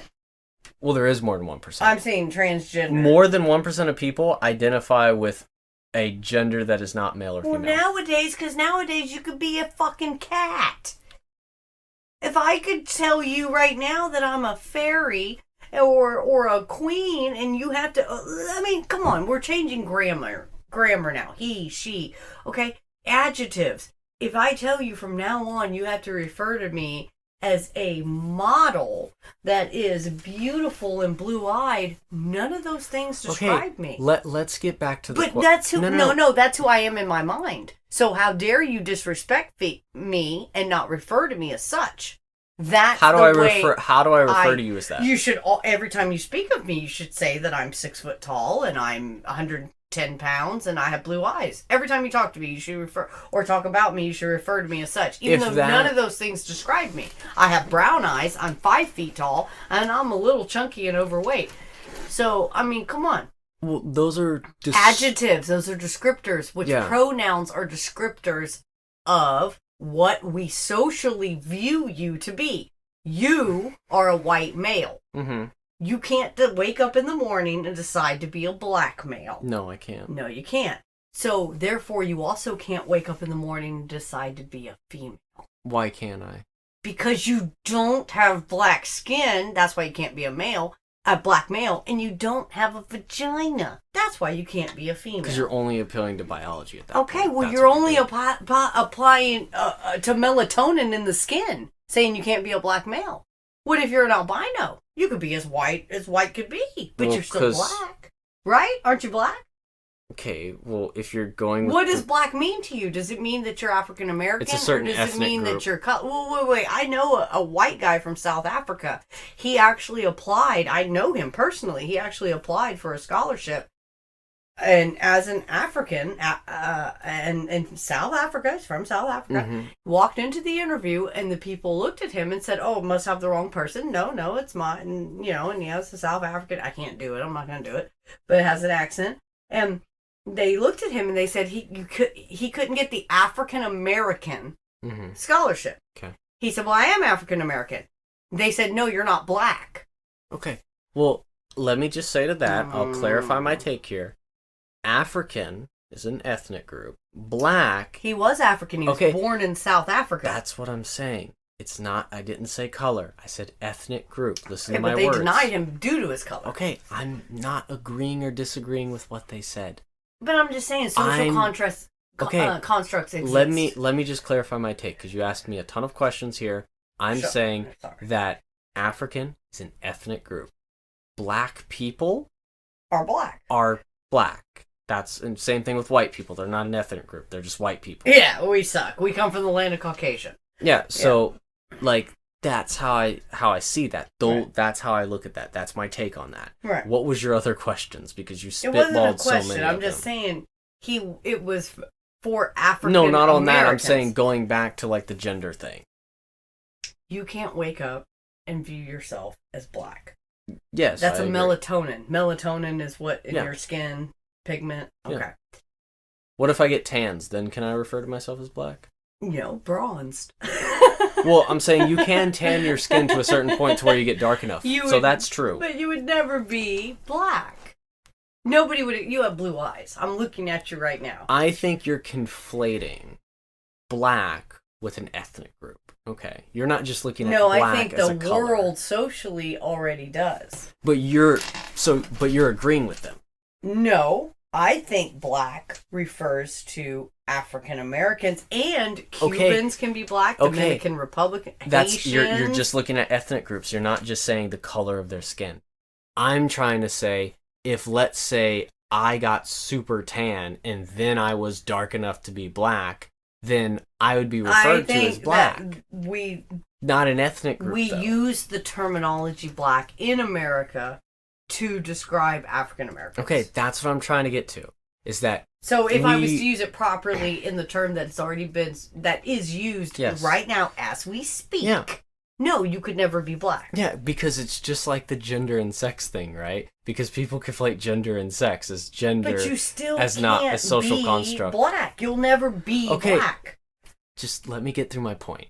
Is that sex is biological and gender is a social construct. Being black is a color of your skin. And being ghetto is a social construct. Okay, yes. But being black is an ethnic group is a part of the world.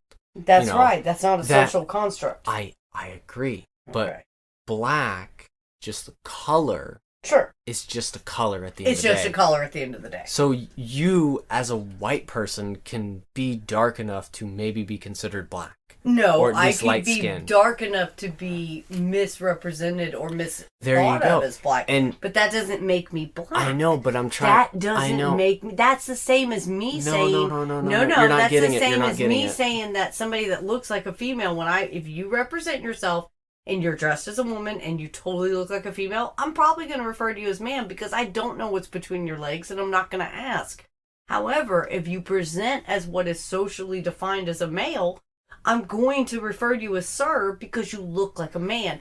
Somebody that is actually African American and or black, if you will, if you fit the criteria, number one, I'm probably not going to really bring it up at all because that's kind of racist. Hey, black dude. Well, that's why we're using this as an example that you brought up. But you don't use he or she to define color or race. But pronouns. You used as an example. That's what I'm trying to say. Right, but you do use pronouns, and pronouns are part of grammar. Listen. The example I'm trying to make is grammar doesn't change. If you're a boy, you're a he. Listen, this is the example I'm trying to give. Jack and Jill. Just listen to my example. Is that biologically, you cannot change yourself biologically. If you're born a male, you're a male biologically. If you're born a female, you're a female biologically. Right. If you're part of an ethnic group, if you're born into that, then you're part of that ethnic group. I mean, can I tell you right now I'm Chinese and you refer to me from now on as Chinese? That's an ethnic group. Can I get through my example? But I'm saying, that's if I identify though as Chinese, can I identify as that? Like, if I feel I'm more Asian, can I tell you I'm Asian? Shouldn't you respect my identification? Asian's an ethnic group, though. Okay. But shouldn't you respect how I identify? But you can identify as Chinese if you went and lived in China and became a Chinese citizen. So I have to live there for a while. Well, if you became a Chinese citizen... So, you know what? If a dude gives birth to a baby, oh my God, he definitely is a girl. But that's not how we define what a girl is, We define sex and loosely gender. Gender is a social construct, I understand. But we do define it as by what is presented to us visually. Yeah, socially. We are a very visual culture. Okay? Yes. If it looks like a duck, it quacks like a duck, it's probably a duck. Okay, well, getting back to the Chinese thing, is that yes, you could identify as Chinese if you became a Chinese citizen. That's kind of how that works. If you became a Chinese citizen, you would be Chinese. I'm Chinese American. I'd be American that has citizenship in China. I wouldn't be Chinese. Then you could renounce your American citizenship and then Which just would be like, stupid and then of just me, be like, but I'm Chinese. Yeah, because I live better in China. Learn Mandarin. Just like I say that people who come over to America and become American citizens are American. That's how I look at that. You can be a part of a culture like that. American, though, is not an ethnic group. American is... nobody is. What I'm trying to only Native Americans are Native Americans. What I'm trying to say is that Chinese. You be black. You be Asian, Indian, and be American. Okay. What I'm trying to say is that Chinese can also be referred to as an ethnic group, but it also can be referred to as someone who lives in China and someone a part of China, right? Not really, but okay. If you're Chinese, I expect you to, ching chong. Well, there are white people. There are white people who live in China. Sure, of course there are. Yeah, there's white people that live everywhere. There's black people that live everywhere. They're Chinese because they were born and raised in China. Sure, I accept you. Unless you're just going to call them a white person. But ethnically speaking... No, they're not ethnically Chinese. They're not ethnically Chinese. I mean, if you want to get down to literal, if you were talking about gametes or gametes or whatever... Gametes. There are only 3 different ways to distinguish hair. There is Caucasian hair, Mongoloid, which it covers Asian, Slavic, and Native American even, and Negroid. And I know that sounds but that is proper terminology. Okay. Mongoloid, Negroid, Caucasian are the 3 different subsets that the FBI to this day uses for hair classification. Well, my point is the ethnicity and the classification. So even if you were to be bronzed enough or tan enough to appear as quote-unquote black... But black people can still have white hair, right? Black is a color. Yeah, but black, the color, can still have white hair, right? Biologically... No, that's called good hair. Sorry. But you would still be biologically Caucasian. You can't change your ethnicity any more than you can change your biology and sexuality. So you're saying that all black people don't have some have straight good hair. You mean straight hair? Oh, no. I'm just saying under a microscope there are actually 3 differentials. They can tell even on a corpse. Like this, you can look it up, FBI. I'm not using that terminology to be no. What I'm trying to say is that what if black people also have white Caucasian hair? Then they're mixed. Well, what if they're like, what would that be considered then though? Like if they can tell if they're mixed. Okay, well if they were a certain amount black, then it's like, half Caucasian, half Negroid. What do you want me to say? Okay, well that's what I'm trying to get at, is that people could be into different categories. Sure, and that's a hermaphrodite if we're talking about sex. If you have a penis and a vagina, you're a hermaphrodite. Yeah, so I think to go back to the example is that ethnically you cannot change your ethnicity, right? And sexuality, you can't change your biology. You're born a male, you're born a male. You're born a female, you're born a female. Biologically, yes. Yeah, I agree with you. Correct. But socially, yes, you can change it. If you want to think, and again, I want to respect people for whatever. If they want to view themselves that way, that is okay. If you can move to another country and identify with that culture and become a part of that culture, I think that socially you can be a female or a male if you so choose. I don't know. I mean, do you not agree with that? The fact that we can go to another country and identify with that culture and be a part of that culture and assimilate into it, but then we can't just become I still think I'd always be viewed as, I would assume I'd always be viewed as the American that can, I'd either be respected because I took on their culture and that would be very, viewed as respectful. And so therefore I'm, accepted into their culture and country. But I'm still the same white Caucasian person, whether I learn their language or their culture or not. So, okay, well, like, let's just take American as an example. It's a culture. So people, we take in a lot of immigrants every single year, the most out of every single country. That's why America's a melting pot. And these people come over here, and they're like, I'm American. Yeah, we just see they them as are American. Yeah. They are. They're American. Let me give you this. I love people who another big migrated area is Britain. You go over to Britain. You have a lot more Pakistani, Indian. Yes. So what I'm trying to say is, you go over to Britain, you become British, right? No. You'd identify with that culture. You don't. Well, it depends on if you were raised there. Okay, I'm saying raised there. There as raised an adult. There. Do you consider yourself British, especially if you speak with the accent and you were raised there and all your friends were British? Of course you consider yourself British, but ethnicity-wise, you can't change. You're still Pakistani. I agree. You're a Pakistani and British. That's what I said. British Pakistani. I don't know how they say it. That's what I'm saying, is that you can't change your ethnicity, but you can change the culture you identify. You can't change your sex. You can't change your biology, but you can change your gender. You can tell people that you feel a way about it. I mean, I don't think we'll ever get past this point. But you can't actually change it. Just like you can't... you can change the location where you live and assimilate into a culture, but you're not actually becoming that culture. You're simply identifying and appropriating, and maybe respectfully so. No, you're assimilating. Learning it. You're assimilating into it. But you're not a native. So, if you're born somewhere... If you're not a native, you're not a native. Listen, if you're born somewhere... I'm a native girl. And you go to just another part of the United States, which there are vastly parts of the United States that are very different from each other. You could never become assimilated fully into that place. No, I don't think so. Even in the United States. What's the cutoff point of age? I think, I honestly can't answer this. Up until 18 months old, 18 months, not years, months, 18 months old. That's when we begin to lose our ability to hear the differential in small sounds to learn a language. This is a known fact when it comes to especially learning different dialects of Mandarin and things like this. About 3 years old is when language is really beginning to set foot. So if you want to begin teaching your child another language for them to be fully bilingual, by 3, they need to be introduced to the second language. Well, I'm getting to the bigger point. I'm using this as an example of showing brain growth and brain development. Because you asked me a simple question. How old, before, if you do not move or are raised, which I consider being raised somewhere, you've been there since before the age of 5. Long-term memory starts in around 4 or 5 years old for humans.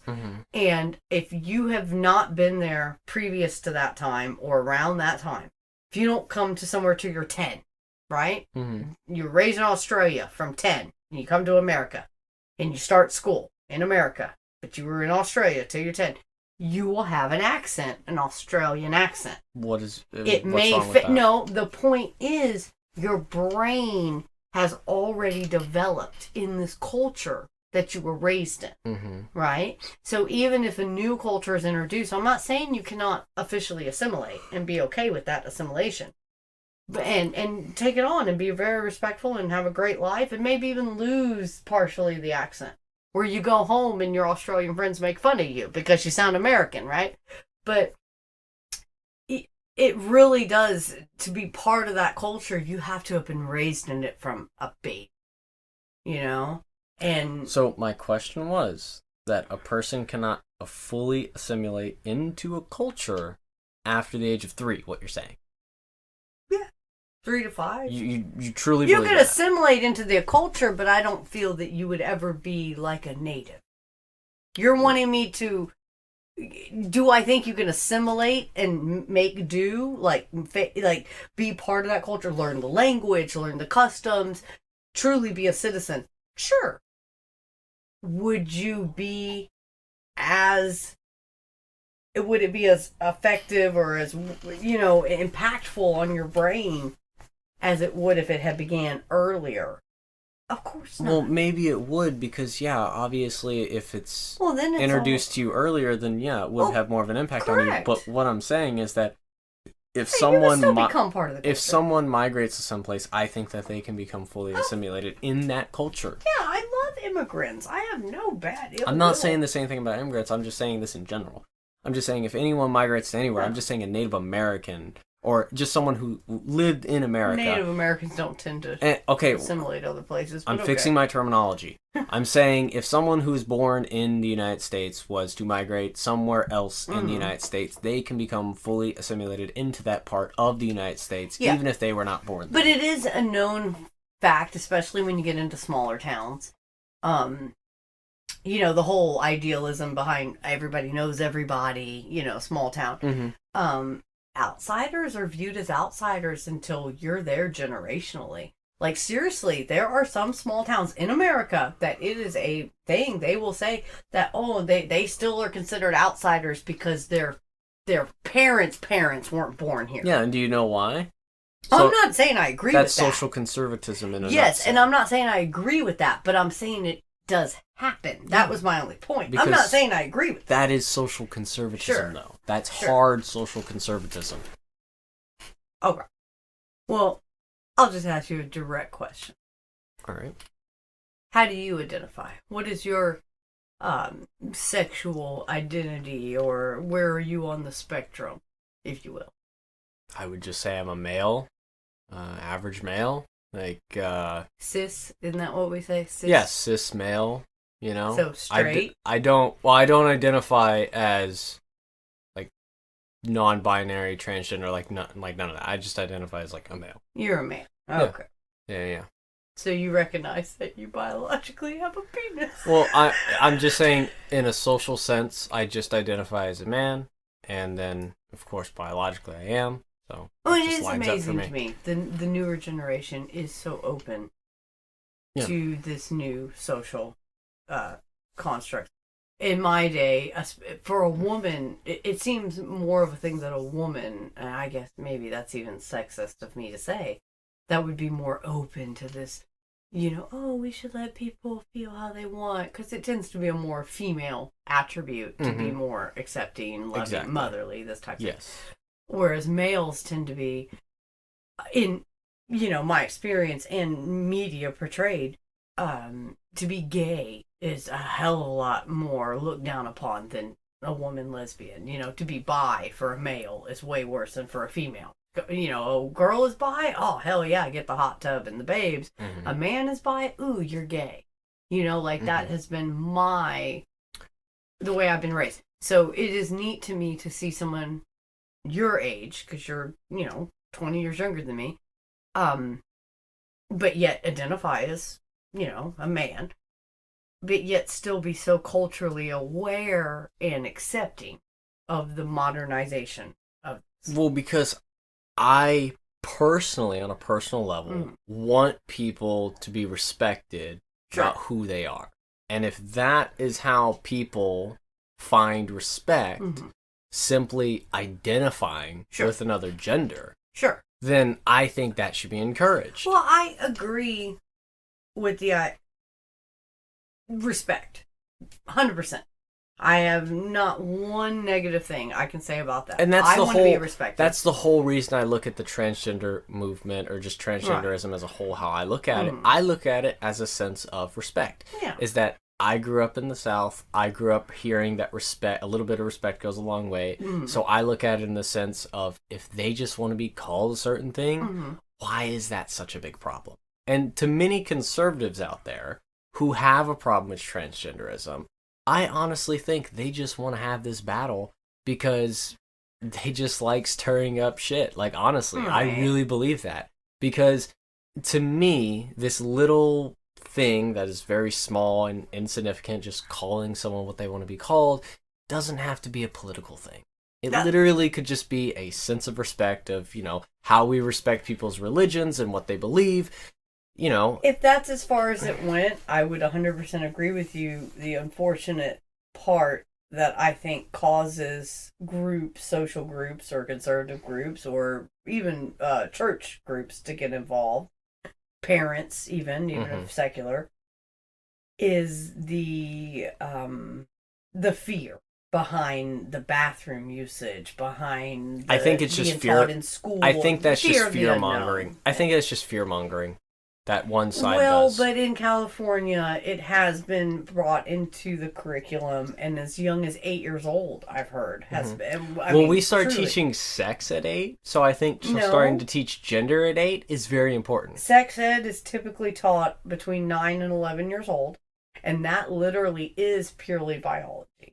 Biology, as we both have discussed, is different than gender identity. I do not think gender identity should be part of any school curriculum at all that is necessary. Now, do I believe in a high school level this could be an elective? Like how public speaking is, or ROTC or swim team or whatever. If you want to be in a learning about gender and culture and all this, if you choose and sign up to that and you're old enough to partake in that information and your parents agree to it, fine. But on the same token, let me be very clear, I don't think straight, quote-unquote, culture should be taught in school either. Yeah. I don't think sexuality is something the basics, the mechanics can be taught in school if parents agree, because you still have to sign a form. Trust me, I know. I have kids. You don't. That, it should be taught at school. But if the parents choose to teach it at home, that is their choice. And just as we have religious freedom, we should also have freedom for people to teach transgenderism at home. Correct. Exactly. And or not to. Because I look at it in that sense. If we can respect other people's religions, right, and what they believe, then I think we can respect transgender people. I definitely agree with that. That, if we... that's why there is a separation of church and state. Exactly. And when you get into this... whether sexuality, gay, straight, or transgender, you're kind of really treading a fine line that some people look at it as, if their religion is against it, now you're messing with their religion. Well, the transgender people look at the people with, their religious beliefs as against them. So it's both sides. I do agree that because I am not religious at all, and I absolutely do not think any of these people are going to hell. So let me be very clear. We're not religious. So I don't think hell exists. Exactly. Even if it did exist, I don't think you're going to go there because you're gay. Well, under a religion doctrine, you could. No, there's only 6 things that actually say in the Bible anything against a man lying with another man. Well, that's one religion. There's many others. You are correct. And in many other religions, it's not addressed at all. You know why? Because it doesn't matter. At least in the Quran, that's a different story. But in the Islamic religion. In the same token, it would be completely considered blasphemous to wear cotton and linen. If you wear two different, you can't eat pork, you can't eat shellfish. All these things are religious doctrines of different religious views. I'm just saying that in a lot of religions it is looked down upon. Of course it is. I understand what you're saying, and I can't argue with you a factual piece of information. And that is unfortunate. And that's another reason why I don't agree with organized religion. Because I do feel that, I don't want to... There's an old, comedy skit, the women have to wear hats, the men don't. Nobody wants to be part of a religion where some people are excluded simply based upon this arbitrary rule, basically. Exactly. Yeah. Or how the more money you give, the closer you are to God. That makes no sense to me. Yeah. And, I look at it from both sides like that. It's like, transgender people see religious people as against them, and religious people see transgender people as against them. Oh, as a front to God. It's an abomination, which I do not believe. Yeah. And the term abomination in the Bible, if you know, is technically does not mean that it's an affront to humanity, which is the bigger, broader term of abomination. Is a monster, basically. Mm-hmm. The abominable snowman, things like this. Abomination simply means that you're going against the religious doctrines of the time. Yeah. Which in Jewish culture, it's necessary because they can't even turn a light switch. So if we can respect religions, I think we can respect transgender people. I agree, and I do respect them as far as I can throw them. And if they're an effeminate man, it's probably further than a manly man. Okay. Well, I'm just trying to make the comparison because religious people is something that we've respected for generations. Well, I don't, but okay.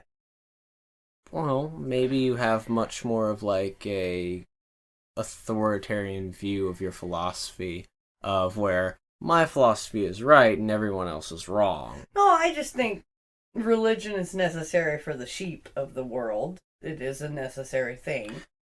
But I don't believe there's a invisible man. Well, I don't believe that there is a higher power. I do believe religion provides a lot of good to society. Yes, I do. I do believe that, especially people that have because it's so integrated in our society, and a lot of our morals are based upon religious. I don't want to say based upon, but are within religion. Okay, mirrored. Mirrored in religion. Sure. Yeah, because if you want to trace it all the way back, 12,000 years ago in hunter-gatherer societies, we didn't have religion per se, but a lot of the values and things that we wanted to keep around went into our religion, ironically, right? So that's kind of how I look at it, is that, yes, it kind of keeps a lot of our old morals that we keep very dear to us in our society even today. And that's why I see it as valuable. Break it down, the whole 3 days prison, the sun was what people most worshiped. Yeah, that was one of the first things they worshipped, was the sun. That was one of the first things people worshipped. Right. Of course, which makes sense because. But that's all I'm trying to say, is that religion provides a lot of values to society, and I respect people that are religious. And I love the morality of the Aesop fable, because many people do need a structure or this idea of the all-seeing eye. Yes, I'm just saying, what about you? I respect people that are religious. Obviously, you apparently have a different view. I do respect people that are religious. I just don't agree. And I don't agree with anybody that wants to impose their ideology upon me. Whether it be religious. I agree. Or transgenderism. Or politics. Mm-hmm. Or anything. I don't like celery. You can try to give me celery all day, and I've tried it, and I'll try it. I'll try it in front of you and show you I don't like it.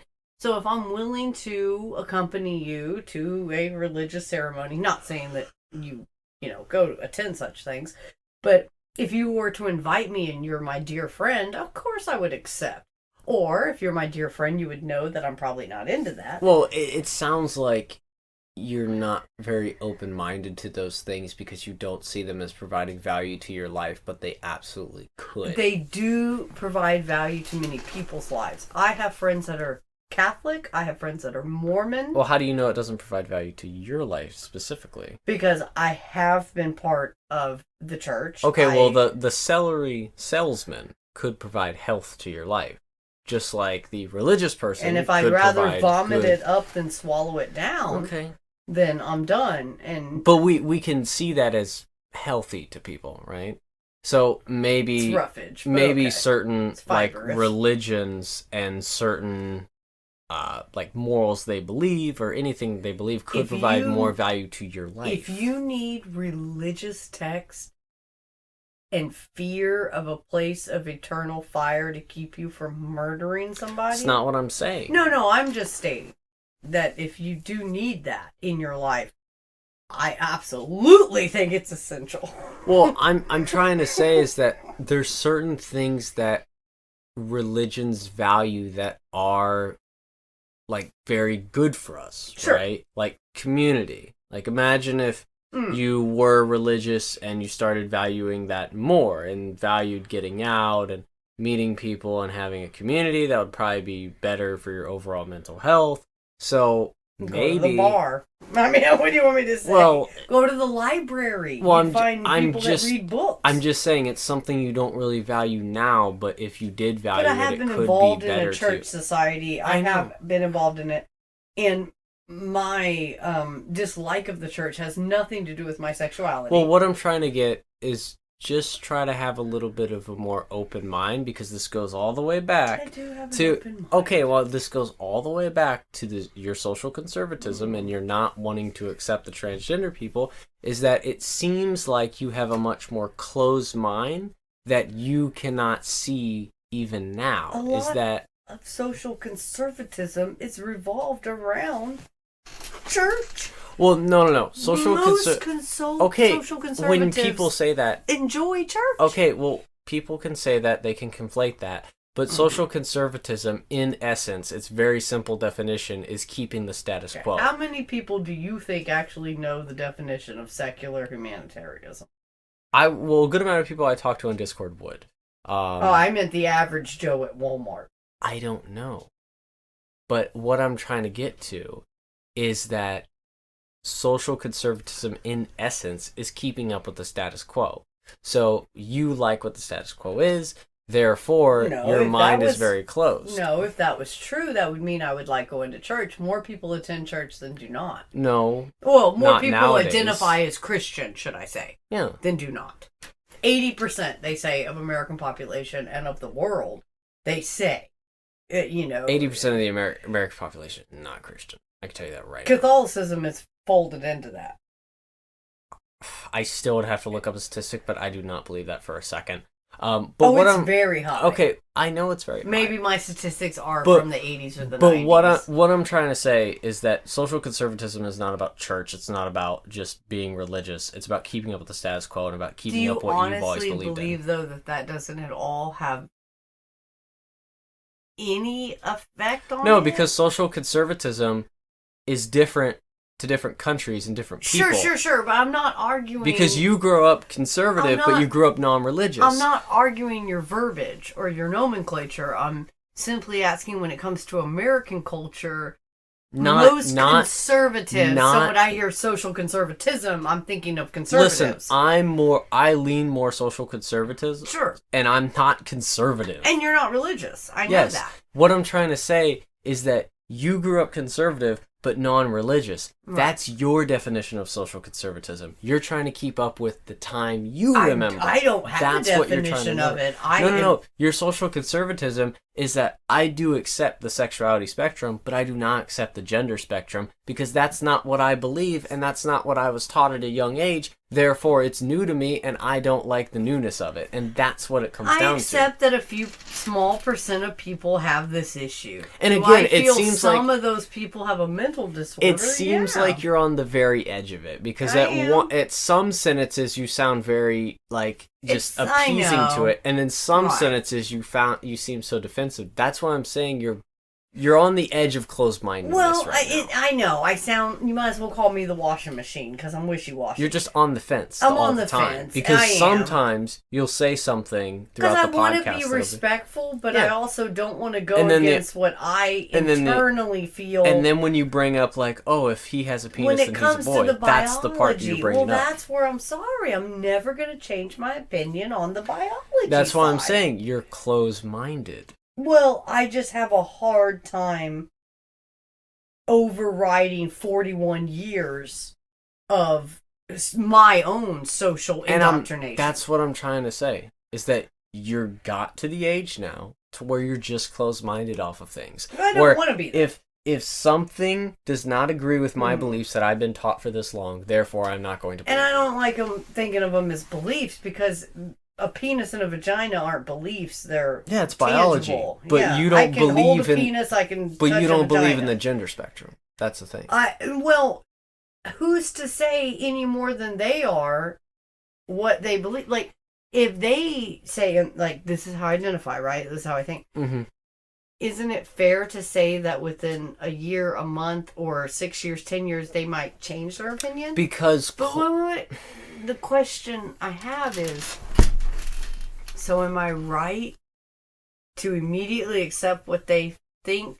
And then when if let's say they change their mind, do I then immediately agree with them again? Because culture changes and it's constantly changing. You have to either keep up with the culture or die. About an individual person, though.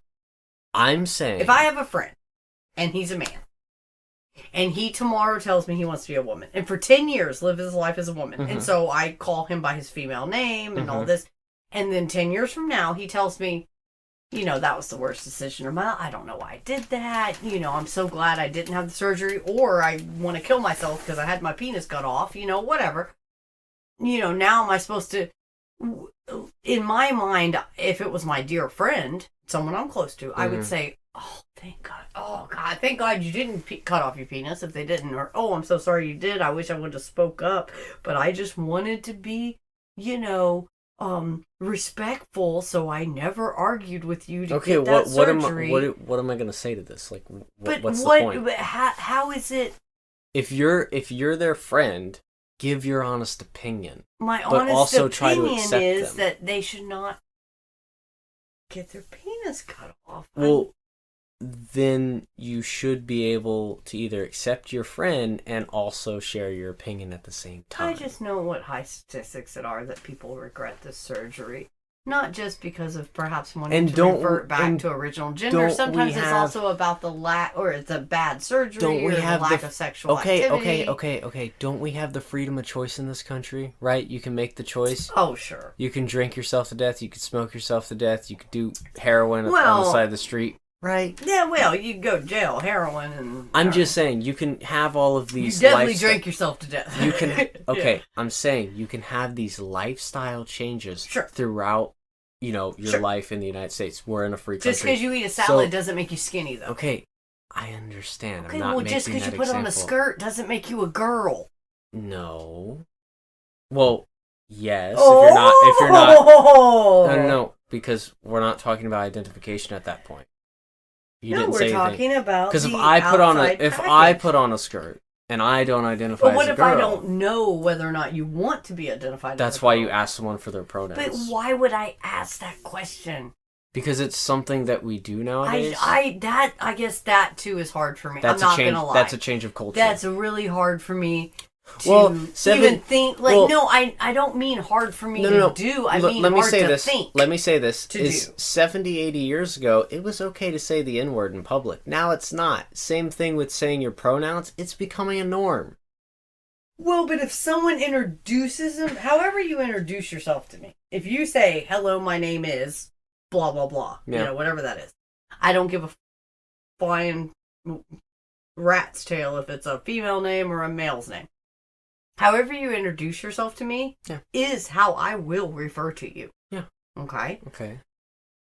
if it is a female name, I will assume that you want to be called she, her. Some male and female names are interchangeable. Some Jamie and, Ashley. Angel. And Leslie. Yeah. Things very like interchangeable. And so then if you look like something I'm not sure of, I think I would be nervous. I think it's very respectful. Okay, listen. I think it's very respectful. What if they get offended? They would not.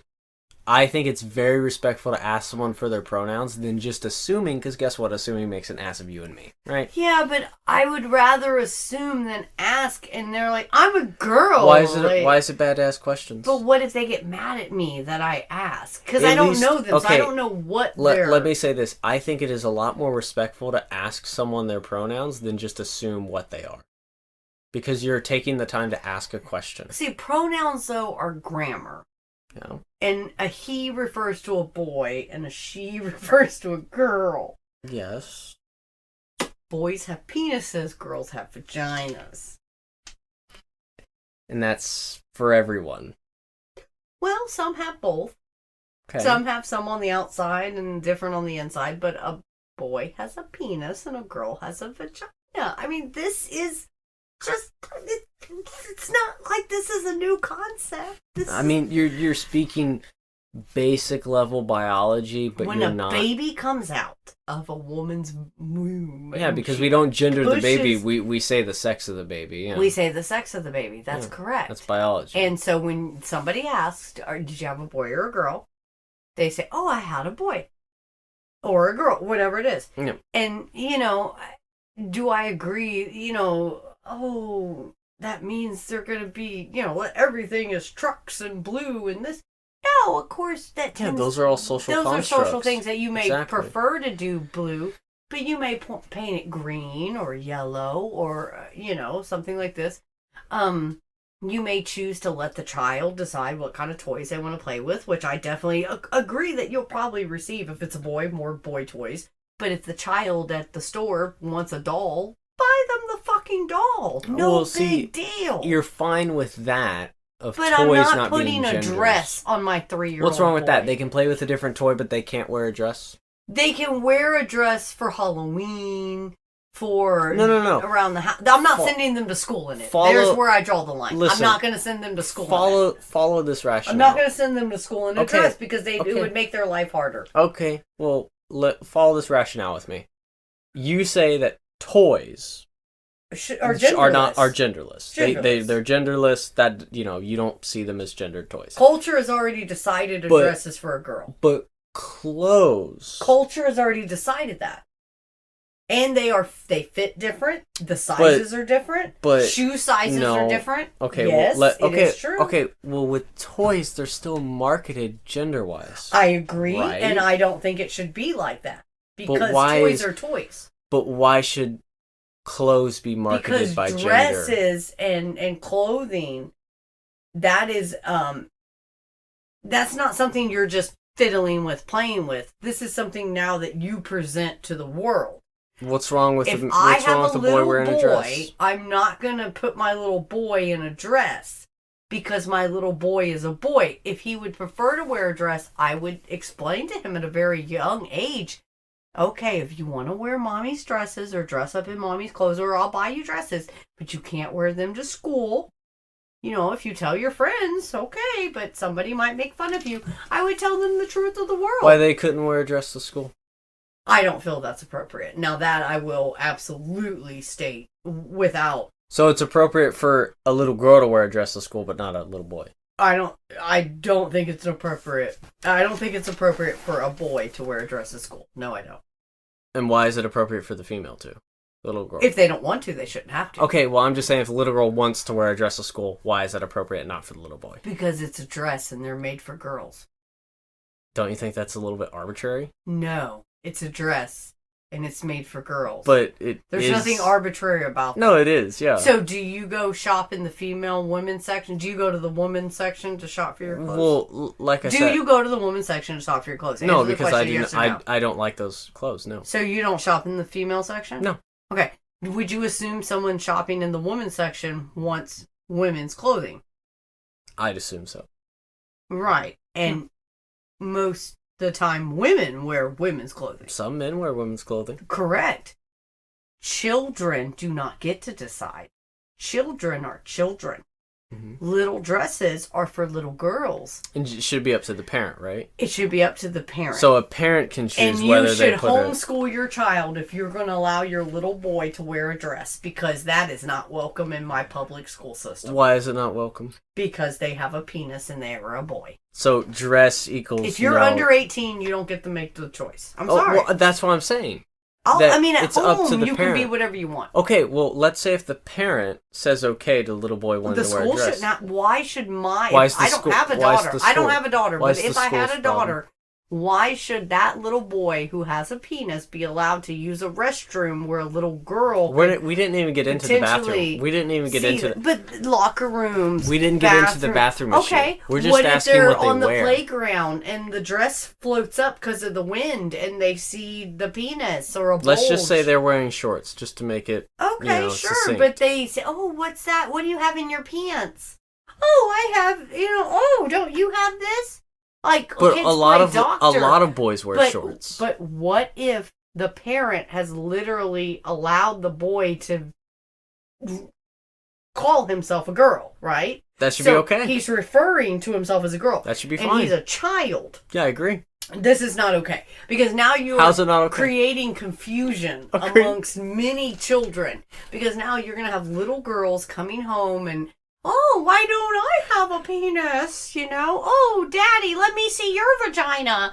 I mean, these are things that are just not appropriate. So you just think it's creating confusion? For children, it's not appropriate. It's not appropriate for my children. It's not up to me to make a decision for another parent. Well, it sounds like you're just conflating, because what you did there... you did that. Let me say this. Let me just get through a point. Your brain isn't fully developed till you're 25. Okay, well, let me just get to this point, is that you said... You're not 25 yet, child. Okay, that's fine. I'm still an adult, legally, from the United States. Legally, but you're not as old as I am. Okay, well, that doesn't mean you're smarter. No, wiser. I'm trying to get to this point Okay, I'll be quiet. That you conflated a little boy wearing a dress as into this gender thing, then the bathroom issue, then the confusion, and it was like... Because it spider webs out. Okay. Where does it stop? Let me just get to the second you let them wear the dress to school, we have a problem. No. That's where I'm trying to get to. I'm trying to get to that right there. That's a problem. No. I'm trying to get to that. No. Listen. Mm-hmm. Let's say little boy wants to wear a dress. Mm-hmm. Let's follow here. Mm-hmm. You're a pretty princess. The parent says, that's fine. I'll buy you one tomorrow. Oh, yeah. They buy him the dress. Yeah, great parenting, let me tell you. They put the dress on. Mm-hmm. They go to school. Yeah. CPS should be called. Sorry. What's wrong with that? Governmental, agencies need to be contacted at this point. CPS. Come on. This is neglect of their biology. So it's biological that a man shouldn't wear a dress. It is biological that a male child, should not wear a dress. How is that biological? Because he has a penis. But that's not anything to do with biology, though. That's nothing to do with biology. Have a little boy, put him in a dress and send him to kindergarten, see how well he does. But that's culture. Oh, maybe by the time you have kids, it'll be fine. But that's because culture. some of them will have cat ears on and be in dinosaur costumes and thinking they're cars. Calm down. Let's take it a level lower. Okay. You're conflating biology with culture here. You've used the word conflating a lot. Like I use the P words a lot. I use a lot of proclivity because that's all you're doing. Podcast. Because that's what you're saying is that it's I don't understand biological. how you're not able to realize. Like seriously, if you had a child, you don't have children. No, I don't. Okay. And if I did, let's say you had a child right now. Tomorrow, a baby is handed to you. Okay. Awesome. Male or female biologically, does that matter? Or are we not? I was going to ask you. Yeah. What would you prefer? I don't prefer any of them. Okay, so let's say it has a penis. Okay. So biologically, it's a male. Potentially, yeah. Could be a hermaphrodite. Biologically. Could be a no. Testosterone, gametes, everything. Okay. It's a male. Okay, that's fine. Testes, it's a male. The whole gamut. It's a male. All right. So 4 to 5 years from now, it's going to attend kindergarten. Yeah. Shouldn't say it because, boy, the alphabet people don't like that. The L's and the G's and the B's. Get through your example. It's a male. Okay, so it's a male. Biological male. First day of school. Yep. And because you're such a socially conscious parent, you have not cut your child's hair because he wanted to grow long hair. So I've known little boys that had. What if there was a there student? Isn't anymore a hair dress codes or anything. Even by the time my middle child was in kindergarten, had a friend that had hair down to his waist. I referred to the child as a female. Keep going. The mother was very angry. Anyways. Keep going. Okay. First day of kindergarten. Little boy wants to wear a dress, bows in his hair, and Mary Jane, patent leather shoes, which are very female, the strap over the shoe. Okay. Female shoe. Is that how you're going to dress your son, your child, that is biologically a male, for the first day of kindergarten? Okay. And be perfectly okay, and not at all have to, not feel even the need to explain to your child. Can I clarify a couple why things? This may not be the funnest day for him. Can I clarify a couple things? Because we live in Texas. Can I clarify a couple things? Not California. Can I clarify a couple things, please? Could I ask him why? Of course, it's your child. You can ask him whatever you want. So I would want to ask him, why do you prefer this over other clothes? And what if he just says, because I like the way satin feels and it's pretty, pretty pink? Okay. And you say, okay, well, why don't I just do your room like that? And you have pink blankets and it's frilly satin. But, boys don't wear dresses typically. And when you're older, you can wear a dress if you want. But for school, I don't want the other children to make fun of you. Why not? I look so pretty in my dress. Yes, you do, honey. You look so pretty. But, maybe you shouldn't wear the dress. I mean, seriously, you don't have not one iota of you realizes. So the question is... Would you allow your child to go to school in a fucking dress? Yes. Really? Yes. You wouldn't feel bad? Wouldn't be sitting by your phone worrying that he's going to get raped or killed or beaten? He's in kindergarten, right? What if he has to use the restroom and the teacher screams upon seeing the penis? Because she thinks it's a little girl. And you've put the name as a female name. Or he has an androgynous name, like Raven. So, and then, I need help, teacher. And they're wearing a frilly pink dress. So the teacher comes to help them. And to, make sure they got everything there. They do help them in kindergarten. Button their pants and things like this. And that's normal. And so the teacher sees a penis under this frilly pink skirt and goes, whoa! What's wrong with that? You're not worried how that would affect your child? No. What if somebody says something, though, that you haven't conditioned your child to be aware of? Well, that's what bullying in school is, right? No, bullying happens on all levels. Bullying does happen in school. And they're going to say things that you're not ready for. Why would you set your child up for failure? Why would you put them on the edge of the cliff just to allow somebody to push them off? How is that setting them up? Because it will happen. And this is an unfortunate Well, you're making a lot of assumptions. Social construct. You're making a lot of assumptions here.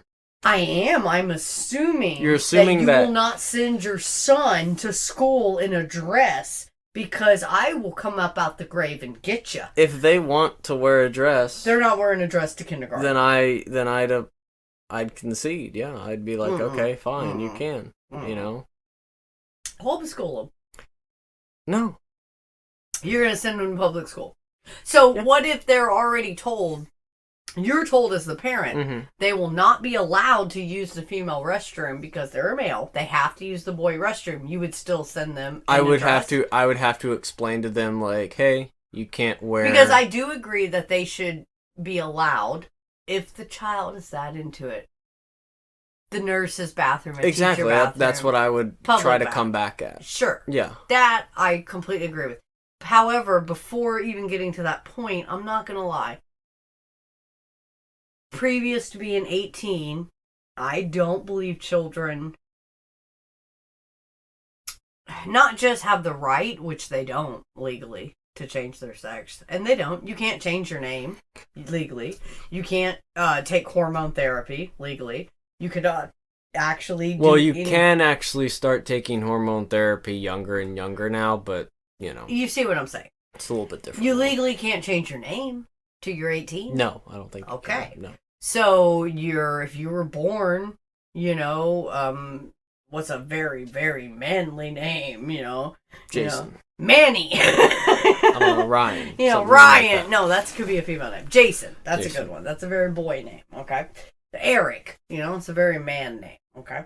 So if you're named Eric, your name is Eric until if you were to choose to Erica, add an A, whatever. I'm not, But, why put your child in a position? Why not also be very just aware? And children's brains aren't fully developed. So they can't 25. Be different because their brain is not fully developed? No, they're going to be very different because their brain isn't fully developed. So if they want to wear a dress, the more we allow them to live in fantasy land, the more we allow them to live in this imagination. Okay, answer me this, because again, you're conflating.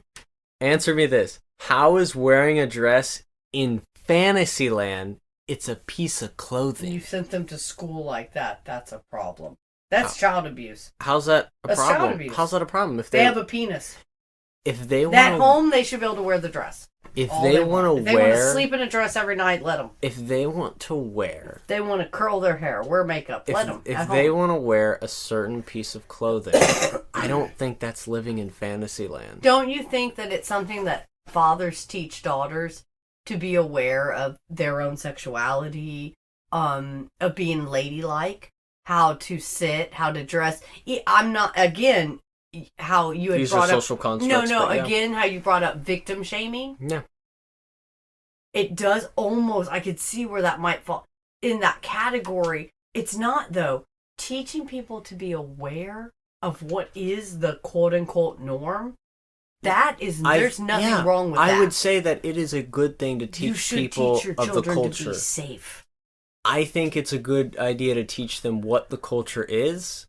And what the culture does not like. It's okay to be yourself. And it's okay to be different. But it's okay to wear a dress if you're a boy. That's why I said it is okay to be yourself. But at school... Just like it's okay to wear a dress if you're a boy. Public school, we already take church and state is separated. Yeah. We don't allow religion in school. Yeah. Therefore, these outside ideologies of sexuality...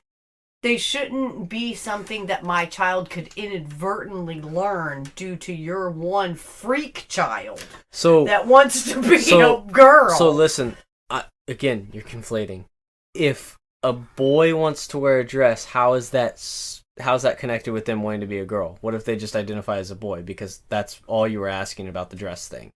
It's literally just wearing a dress. They shouldn't wear a dress. It's a girl garment.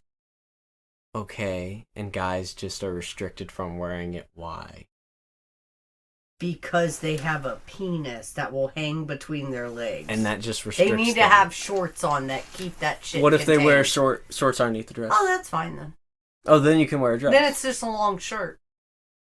Okay. But it can't be pink and frilly. That's for a girl. Why? Oh, I don't want to wear something pink and frilly either, but they shouldn't either. So what if Why do they want to wear that? Why? Why do you want to wear that? You're a boy. What if they find it wear it at home? Good? Why can't they just wear it at home? Why can't they wear it at school? Why would you want to send your child to a public institution that they are most likely and perhaps the only child there? They could be, potentially. Sure. And that's why it is important to tell them to be themselves and be yourself around family and at home. And when you're an adult, you can live your life any way you want. Mm-hmm. But in certain situations, you also teach your child how to make it in the world. It's a very unfortunate thing when it comes to black people. The whole idea of a white voice, having a professional voice. Can I ask you this? When does expression go too far then? Because you're saying like someone should be able to express themselves how they want. Well, once you're over 18. Okay, listen to me. There's no too far. Listen to me. When it comes to expressing yourself as they want, purely talking about kids in school now. So like, when does dressing outside the norm become weird? Because, like, let's say someone who's emo or goth wearing a certain weird... the separate bathroom is where I draw the line. Wanting to literally be called a girl. So, let's just say they want to wear a dress. They're still identified as a boy. They still use the boy bathroom. What's wrong with that? I don't think they should be allowed. Now, if you're in high school, so you obviously have a little more awareness than a 5-year-old. Mm-hmm. We were talking about your child on the first day of kindergarten. Okay. I'd still allow it, but yeah. As the parent, you should be aware that this might not be safe or viewed as very positively because of social constructs. Who cares? It's your job as the parent to protect your child. Yep. Even from themselves. Yep. Okay? But wearing a dress is not problematic. No, but it could. Potentially, it could. Wearing shorts could be problematic too. Even a teacher might say some very wrong things to that child. An adult that would have no business saying that and is wrong. I'm prepared for that. But the child might not be. Okay. Just because you are, I don't think a lot of children doesn't mean your child. I don't think a lot of children are prepared for being bullied in school, but they are. I think children should be protected at all costs. Well, if you're gonna say that, then a lot of kids in school are not ready to be bullied, but they still are. Oh, I agree. So, but bullying, when you add another element to being bullied, you're now adding another element to be bullied. If you're bullied because you're a nerd, there's also 15 other nerds being bullied. If you're being bullied because you're the only boy in school wearing a dress, that's hyperbolic. You're the only boy in school wearing a dress. There could be others. But what I'm saying... what if you're the only one? Okay, that's a what if. What if you're the only nerd? I doubt that. Okay, but at least in... Anecdotally speaking, I can promise you I never had anybody that wore a dress, a pink frilly dress, in my elementary, well, that was 30 years ago, right? middle school, or my high school. That was 30 years ago. But I knew lots of nerds, and I knew a blind guy. And that was 30 years ago, right? And I knew, though, transsexuals and transgender, but they didn't dress in dresses. They were aware of social constructs and aware of the safety. I knew lots of gay... I knew people that dressed like that on the weekends. Why don't you think that changing culture is a good thing, then? Because what if we change the culture to where boys can wear dresses? We were talking about a kindergartner, and I think that's too young. They are not yet developed enough to make that decision. Okay. I don't feel. When can they make that decision? High school? They can wear a dress? If they choose, if they know the consequence and are able to, in their brain, understand that they could be bullied in and of just that simple fact, and willing to accept that. Mm-hmm. Sure, they take that on. So 14. Well, it's different, age for everybody. I mean, high school, I'd say, you would have to, as a parent, say, look, do you know you could be making high school a lot harder for yourself if you begin 9th grade like Obviously, this? I would say you would have that talk. Well, but at kindergarten age, the child doesn't understand. So they would say, of course I want to wear a dress. Yeah. And not understand. That's why it's your job as a parent. And I do think 5 is too young to allow them to go to school in a public situation where adults could make inadvertent, malignant comments that could affect them for the rest of their lives. Okay. You are literally throwing your child to the wolves. Okay. That I don't believe in. If they're old enough and you believe your child is mature enough to say, I accept the fact that I may be treated this way simply because of what I choose to wear, and I accept the consequence, then they're old enough because they can verbalize and understand the consequence. But again, you're setting just a arbitrary age or maturity level. level. Well, I don't have an arbitrary age on that. It has to do it could be middle school if they're old enough and mature enough to understand that. Do I think then it could be elementary school for some kids. Do I think any 5-year-old or 10-year-old is... No, I don't.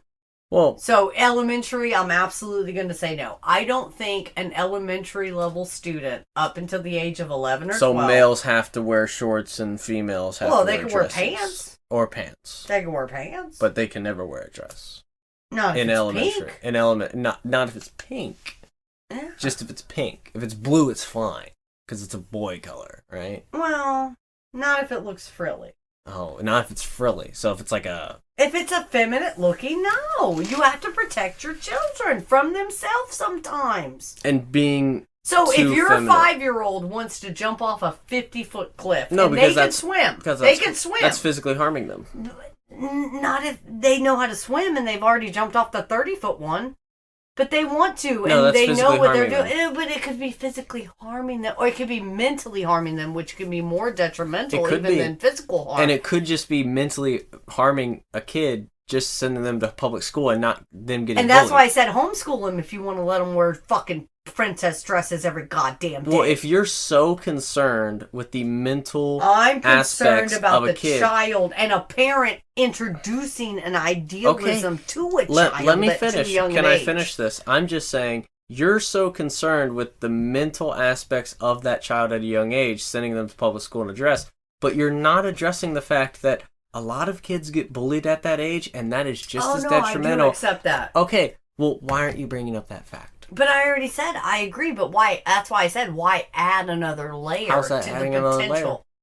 Because you're just making something that could already be bad worse. It could be, or could be better. You don't know. Really, a 5-year-old in a dress that has a penis is better? You don't know. I do know. No, I know. Oh, you do? Yeah. Well, I thought you said how out of touch you were, but no, now you're very I know that. We're talking about 5-year-olds. Okay. I know 5-year-olds better than you do. Okay. I've had 3 5-year-olds. So have you had any? Are you just saying they're inherently malicious then? No, and not at all. I'm saying that children don't have any ability to... They shouldn't even be aware of certain sexuality and idealism. Well, then if they aren't aware of sexual identities or whatever, that's why I said the adults could be the one that say negative things. So as an adult, you have to be aware of that and protect your child. Let me protect your child from getting harmed. Let me say this then. By ignorant adults. What if I talk to the teacher beforehand? That doesn't mean that they'll behave themselves accordingly when okay, but what if I do talk to the teacher beforehand? Isn't that me making the effort that it is softening the blow? You'd have to talk to the principal, you'd have to talk to the coach, the teacher, the art teacher, the music teacher, all these aides, the lunch ladies. Everybody. I think I would be talking to everyone in that school. Why wouldn't you just homeschool them then? Because if you're so caught up on being all your 5-year-old to go to school in a dress, obviously you have enough energy if you're going to talk to all these people and set it up. Because I know the benefits of... Homeschool them. Of socialization? Yes. Take them to other transgender kid events. Oh, guess what? There's not that many. Because it's very rare. So they'll probably be the only one in their school, and therefore we're causing an issue where they could be more likely to be bullied. So just because someone is rare means they should suppress that. No, right? I'm saying be that at home. They're but don't be that in to exhibit that in a public place. And we begin to teach our children. Don't you teach your child what is publicly or socially acceptable? I mean, you can take it as literally bring it small. We don't cuss, in public. You don't cuss it. It just seems very odd to me. You're using this argument that it's so. We were literally talking about a 5-year-old. I don't think a 5-year-old has the right to make a decision. They have a penis. They're a boy. You should dress them in boy clothes. They shouldn't even be. But why should they be dressed in a dress? Just because they shouldn't be in a dress. They're a boy. Okay. Well, why can't a boy wear a dress? That's at home. They can wear a dress every goddamn day. But they can't wear it because that's wrong and you would explain to them that in public. Well, this is something that is not acceptable. You keep using the biology argument of biological. I just said social construct that you would explain to your child that okay, honey, but you are a boy. You have a penis. In public, we'll just stop here because obviously we're not going to agree on this topic. Right. I think that a boy can wear a dress. Personally, I don't think you should send them to public school like that. I believe that. Yeah, I don't. If they want to, they can. But honestly, if there's not a dress code in the school, then my main argument is fear for the child.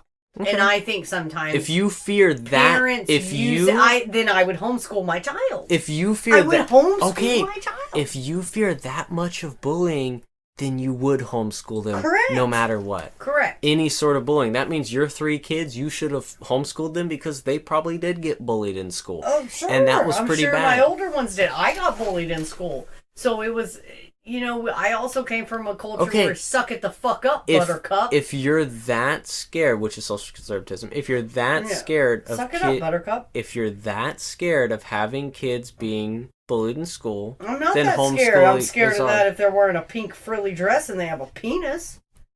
Okay. And they come into school and their name is Matthew, but everybody is supposed to call him Madeline. It doesn't look like we're going to agree on this topic. You seem too socially conservative. Your mind is too closed. Your mind is too. And I apologize for that. But when it comes to children, I will never change my opinion on that because I don't feel children even have the capacity. Because kids have social standards and I don't believe young children have the capacity to even understand all the ins and outs of things, and they don't. You're intelligent enough to know that their brains aren't fully developed. But somehow, in my mind, I don't get why it's inherently bad for a boy to wear a dress. I don't think it's inherently bad. I think it could create a bad situation. You're just saying it could create, though. Correct. What if it doesn't? And I, as a parent, am so wanting to protect them from even the chance Let me use this example. This is a good one. What if you grow up in a rural town, all white, and you send your black kid to school, and he's the only black kid? I would be very worried for my child, right? And I would let them know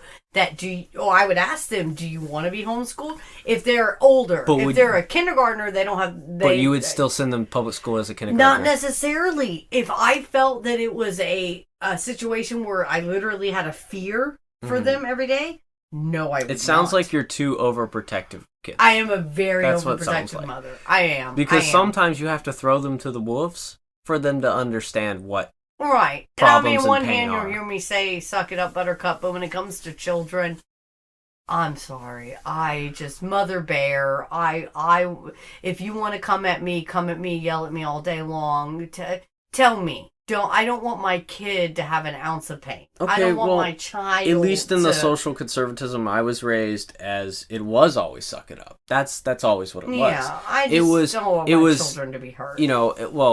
Again, like overprotecting kids is wrong too, because you're not exposing them to problems of the world. No, I 100% agree. I know I had the issue more so with my youngest. I really have babied him in a way. Yeah. And you not setting him up for success. Inhibiting. Yes, you are. Inhibiting development. Yes, You're not exposing him to problems in society. I understand that.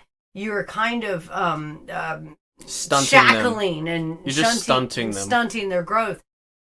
I feel badly for that. I really do. I feel my older children did better, even though, I was a good mom, but I was more firm. I was younger, so therefore, I didn't know as much. Being an older parent, I was just right there, when I had my youngest. Helicopter parent, if you will. I am overprotective. And I guess that's why in this particular argument, I will not back down when we speak of, again, I was specifically mentioning a kindergartner, a 5-year-old. This is a child.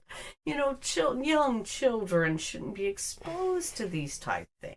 And I think wearing a dress is not exposing them to anything. I think that's just a piece of clothing. At home, you're right. You just look at this piece of clothing as, it means so much more. Why would they have access to a dress at all, though, what if they're being raised by 2 gay dads, so neither one of them should have a dress? What if they saw a dress on TV and they're I want that? And then you'd get it for them for their birthday or for Halloween, and you would tell them you can only wear this at home because other people aren't as open-minded as we are, and when you're older you'll understand, and then when they get a little older you explain a little more, and then when they get I get your sense of protectiveness, but it's going a little too far, and I apologize for that. That's all it's doing. Or to the listeners or anybody out there, because that what I'm trying, if that is wrong, what I'm trying to say here is that wearing a dress is not inherently bad for a boy. No, I don't think it's inherently bad. I think that all you're doing is connecting wearing a dress with all of these other things when it's just a garment of clothing.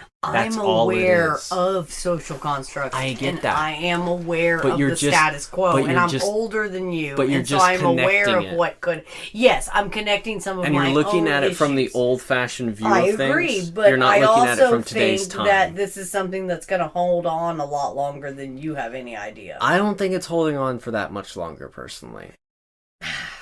I see a lot of boys in dresses now. Like, truly. 5-year-olds? I have. That's creepy. I don't think that's creepy. I think that... Why are you looking at 5-year-olds in dresses? No. I was just messing What I'm with saying you. is that I have seen younger and younger people... I understand. I know. bend I the have gender to. of clothing. I know. I have to. And if the kids are doing it, well, then obviously it's much more prevalent in society, right? I understand. I agree with you. And it is partly just my overprotectiveness as a mother. When we speak of young children, I'm going to be a lot more just overprotective. As you get older and more... the more a person comes into their own mind and can understand things, if you can accept the consequence or the potential consequence even for your behavior, and you're okay with that, it's easier for me to step back and be okay with you being okay with that. A 5-year-old cannot, nor should they be exposed to complex adult ideas. Okay, I think a garment of clothing is not a complex idea. No, it's not. So, but when it goes into public at a public school, it is. Because I'm just saying that if you're conflating that into a big sort of idea like this... No, at home it's not. Wear a dress. I take them to Walmart in a dress. I don't give a fuck. Let me say this. If you're conflating that, then wearing a shirt and pants is also saying that same exact thing, but it's saying that this is the right way because it appeals to this, and this as a social construct. But they would only know any different because of things they've seen. If they've always been dressed a certain way, they don't know no different. Yeah, but again, if they want to wear something, let them wear it, but don't send them to school like that. I'm just saying, don't complicate it. That's what you're saying. Would you send your 5-year-old daughter to school in a bikini because she wants to wear a bikini to school? Because that's not school dress code. Well, it's not school dress code for a 5-year-old boy to wear a dress. It depends on the school, right? Most schools would not be okay with that. Oh, as of right now. I don't exactly know about that. No, that's a fact. In the state of Texas, you cannot... Okay, we're just saying state of Texas. Let's just say California, for example, well, they're fine with everything. Well, yeah, well, then it would be fine, right? Well, no, I don't live in California. Okay, I don't want to either, and I never will. Well, we're using this as an example, right? But you just said if my child wants to, it should be okay. How do you explain to the girl why it's not appropriate to wear what would be... No, answer my question. Can I say this? What would you say to your daughter to explain why it's not appropriate to wear a bikini to her first day of kindergarten? Because that's not allowed at school. Why? I want to look pretty in that. Because the school said so. But this is what I want to wear. The school said so. Why? Why did they say that? But why did they say that, Daddy? Can I say... No, why did they say that? Why would this be a rule? If a school has a rule, I can show them that rule and say, look, this is the book that it said it in. And you think a 5-year-old can read that? I'm going to say, if you can't understand, you have to follow certain rules to go to that house. Well, 5-year-olds can't read, so that means I can point to any fucking paragraph on the page and say, guess what? It says boys can't wear dresses. Okay, well, I would have to explain to them, there's this place that you have to go to, and you have to follow certain rules. If you cannot follow those rules, you cannot go to that place. I would explain that to them. Right. Okay? And I think most 5-year-olds can understand What that. if a little girl wants to be topless? I mean, are you going to let her go to Walmart like that? Because there's no rule that under 5-year-old... I wouldn't do that. Oh, why not? Because presenting nudity in public is, But they're under 5. Justified. If it's a little child, baby wearing just a diaper is perfectly fine. How do you know if it's a boy or a girl? Okay, can I say my point? I'm just saying. If presenting nudity in public is not correct to me... So if you see a baby in a diaper, that's nudity? I would look the other way. But is that not... it's perfectly appropriate, correct? A baby. I'm talking about a baby. Is it lawfully correct? Yes. Then it's fine, whatever. Right. Of course it is. Socially for me, no, but okay. A baby? What if it's 120 degrees outside? So they just have a diaper. Why would they be outside if it's 120 No, but you're degrees? bringing them in the store to grab a gallon of milk or a bottle of water because it's 120. You have your baby on your hip. It's a 1-year-old baby. It's in a diaper. You can't tell if it's a boy or a girl. Okay. If it's legally, whatever. I don't give a shit. Sure, okay. So, but as they get older, you do understand that publicly they should put a shirt on. Yes. Even if it's not yet going into lawful territory, it's still publicly they should wear a shirt. Yes. Right? Yes. Right. That's why a little boy shouldn't wear a dress to kindergarten. No, because wearing the dress, again, you're conflating a garment to a certain gender. You're right. That's we'll have what to you're end doing it here. that. We're going to have to end it here because we're not going to come to an agreement. Well, and we'll be able to pick this back up at another later okay, date. I'm old. I'm getting tired. Okay, well, I will say in the finishing of this topic is that a piece of clothing is something that a lot of people conflate with certain genders. And I agree with you, but that's why I made the differential between public school and home. Okay, well, you can look at other cultures, and in other cultures, men wear dresses. So, in other cultures, they don't attend school. So, okay, I mean, that's not a point either. Well, a lot of cultures do attend schools, and cultures that men do wear dresses do attend school. Yeah. But I'm just saying that in other cultures... It's weird that you keep saying men when we were talking about a kindergartner, but go ahead. Because a 5-year-old is not a man, he's a boy. Okay. Boys wear dresses in other cultures. So a male. Biological male, which has a penis. A biological male. Which has a penis. Don't forget about that penis. Okay. I mean, you're really, again, conflating biology with gender, but it's fine. I know, I feel bad. I do feel bad about it, honestly. It's hard. It is hard. This new modernization of culture is hard, and I think it's harder the older you get to be able to accept. And I enjoy these discussions because it does help me, and I'm able to go back and think over things, and then we can readdress this topic and other topics, and maybe I'll, hopefully look other things up, and not so much just to be able to argue my point more, because I don't really want to argue it. I do want to be able to be respectful to all people, but I'm not going to change my mind when it comes to a child. Okay.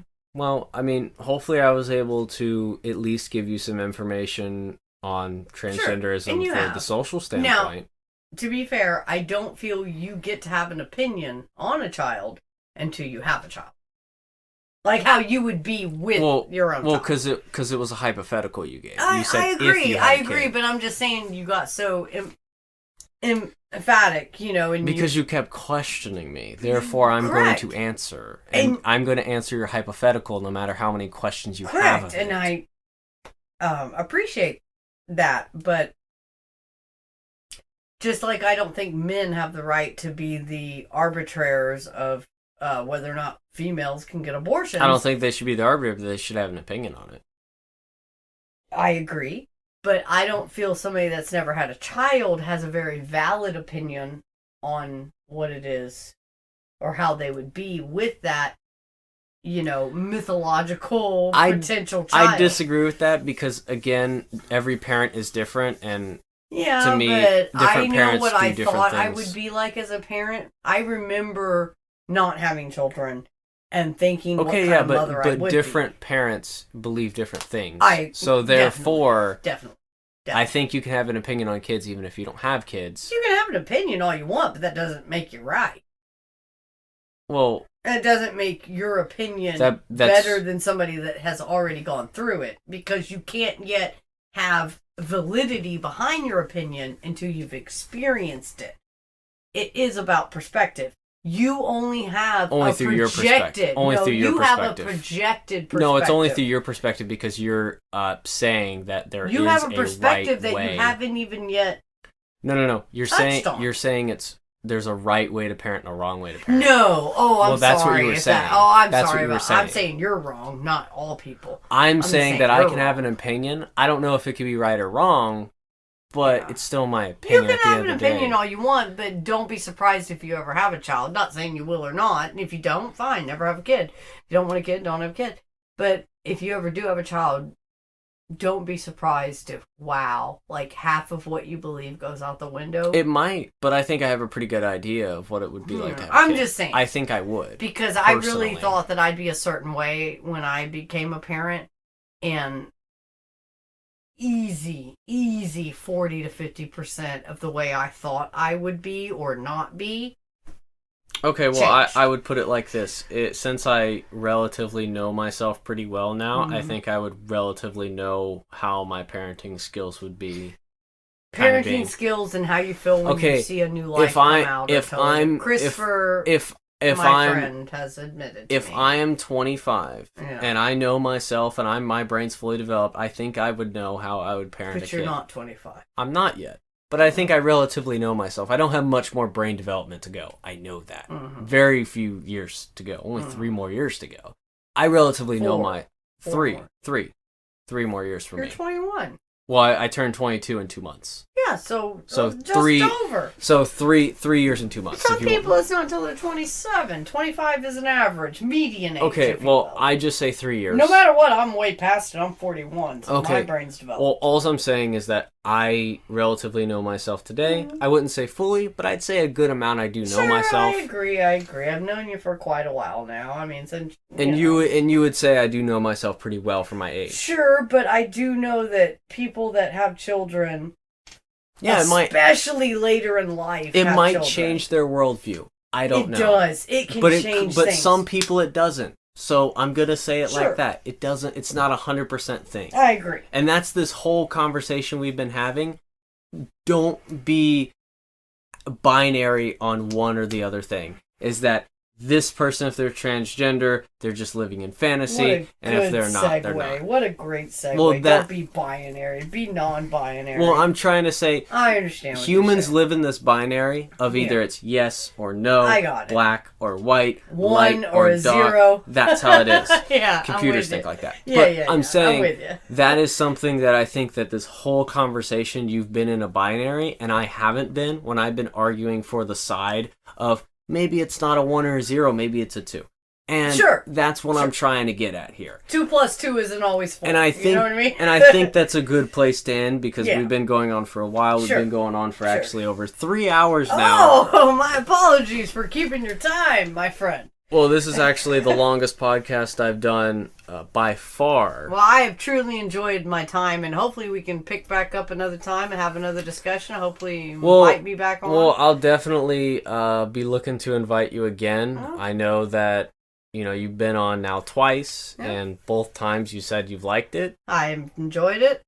So it looks like that I will be having you on again. Hopefully you will come on again. Oh, if I'm invited, I shall return. Okay. I think you're a great host. Again, I will state you're looking very well. I know your listeners can't see you, but you're only an audio podcast. You're looking pretty good. You need to start getting visuals so all them people can see you. Yeah, it's only an audio podcast for now. All right. We'll add visual, but don't put me in it. Yeah. But I'm glad that you came on. Yeah, I enjoyed it. I've had a good time. I really do enjoy our discussions. It's very eye-opening, and I hate that sometimes I do sound so argumentative because you make great points. You're very intelligent. You make very good points. And it does, yes, in a little bit, that's how you know the person's smart, because you walk away going, I never thought of it like that. You know what I mean? I'm just glad I can provide a different perspective to you. Do. Because even though we can agree on a lot of things, we also disagree on a lot of things. Sure. And that's okay. I like to talk about the things we disagree about because maybe I could provide some sort of a different perspective hopefully that could help. Provide a different perspective, or maybe help you to talk to people from my generation. I think that from what I've learned from you is that I've talked to many conservative people and they echo your same opinions. Yeah. So it's not just me. No, it's not just you. There's a lot more, far more conservative people that I've talked to that have a lot more radical beliefs. I don't think I'm too bad. I don't think I'm too far. I don't think you're too bad. I think you're just not keeping up with the times as fast as you think. Yeah, I don't watch the news, like I said, and I just think you're stuck in a certain period of time that you're just not moving forward to. I am. Like 10 years ago. Yeah. Yeah. Yeah. The 90s was a great time. Oh, wait, that was 20 years ago. Almost 30. Yeah. But, oh wait, okay, I'm stuck in the 90s. But yeah, it seems to me that that's kind of like your culture in a way. It is. Is that you seem to be a little bit stuck, which is fine. I revert back to what I'm comfortable with. It's not like you're stuck in the 1950s. No, not at all. Being stuck even a little far back, each day you're even stuck farther back. I know, because shit's moving so fast now. Yeah. You're right. I know. You're right. So I think what it really comes down to is that, I'm glad we were able to have this discussion. Glad you're able to come on the podcast. Thank you for inviting me. I really did enjoy it, and I hope I did okay. And yeah, definitely didn't sound like an idiot. I'm sure I sound stupider than you, but that's okay. It's your podcast. We'll see from what the comments say. Thanks. Great. We'll leave it up to them. Yeah. But yeah, I guess I'm sure they're gonna love the whole fairy princess thing. Yeah, but I guess that's until next time. Do you have any final thoughts? I've had a great time. Hope everybody out there respects everyone. I respect you. Take care. All right. Well, I think that's about it from me. You'll be seeing a podcast scheduled for next week. I don't know if I'll have a guest on or not, but I guess we'll wait and see until that time. But as always, thank you so much for listening. I hope you enjoyed it. And until next time, see ya.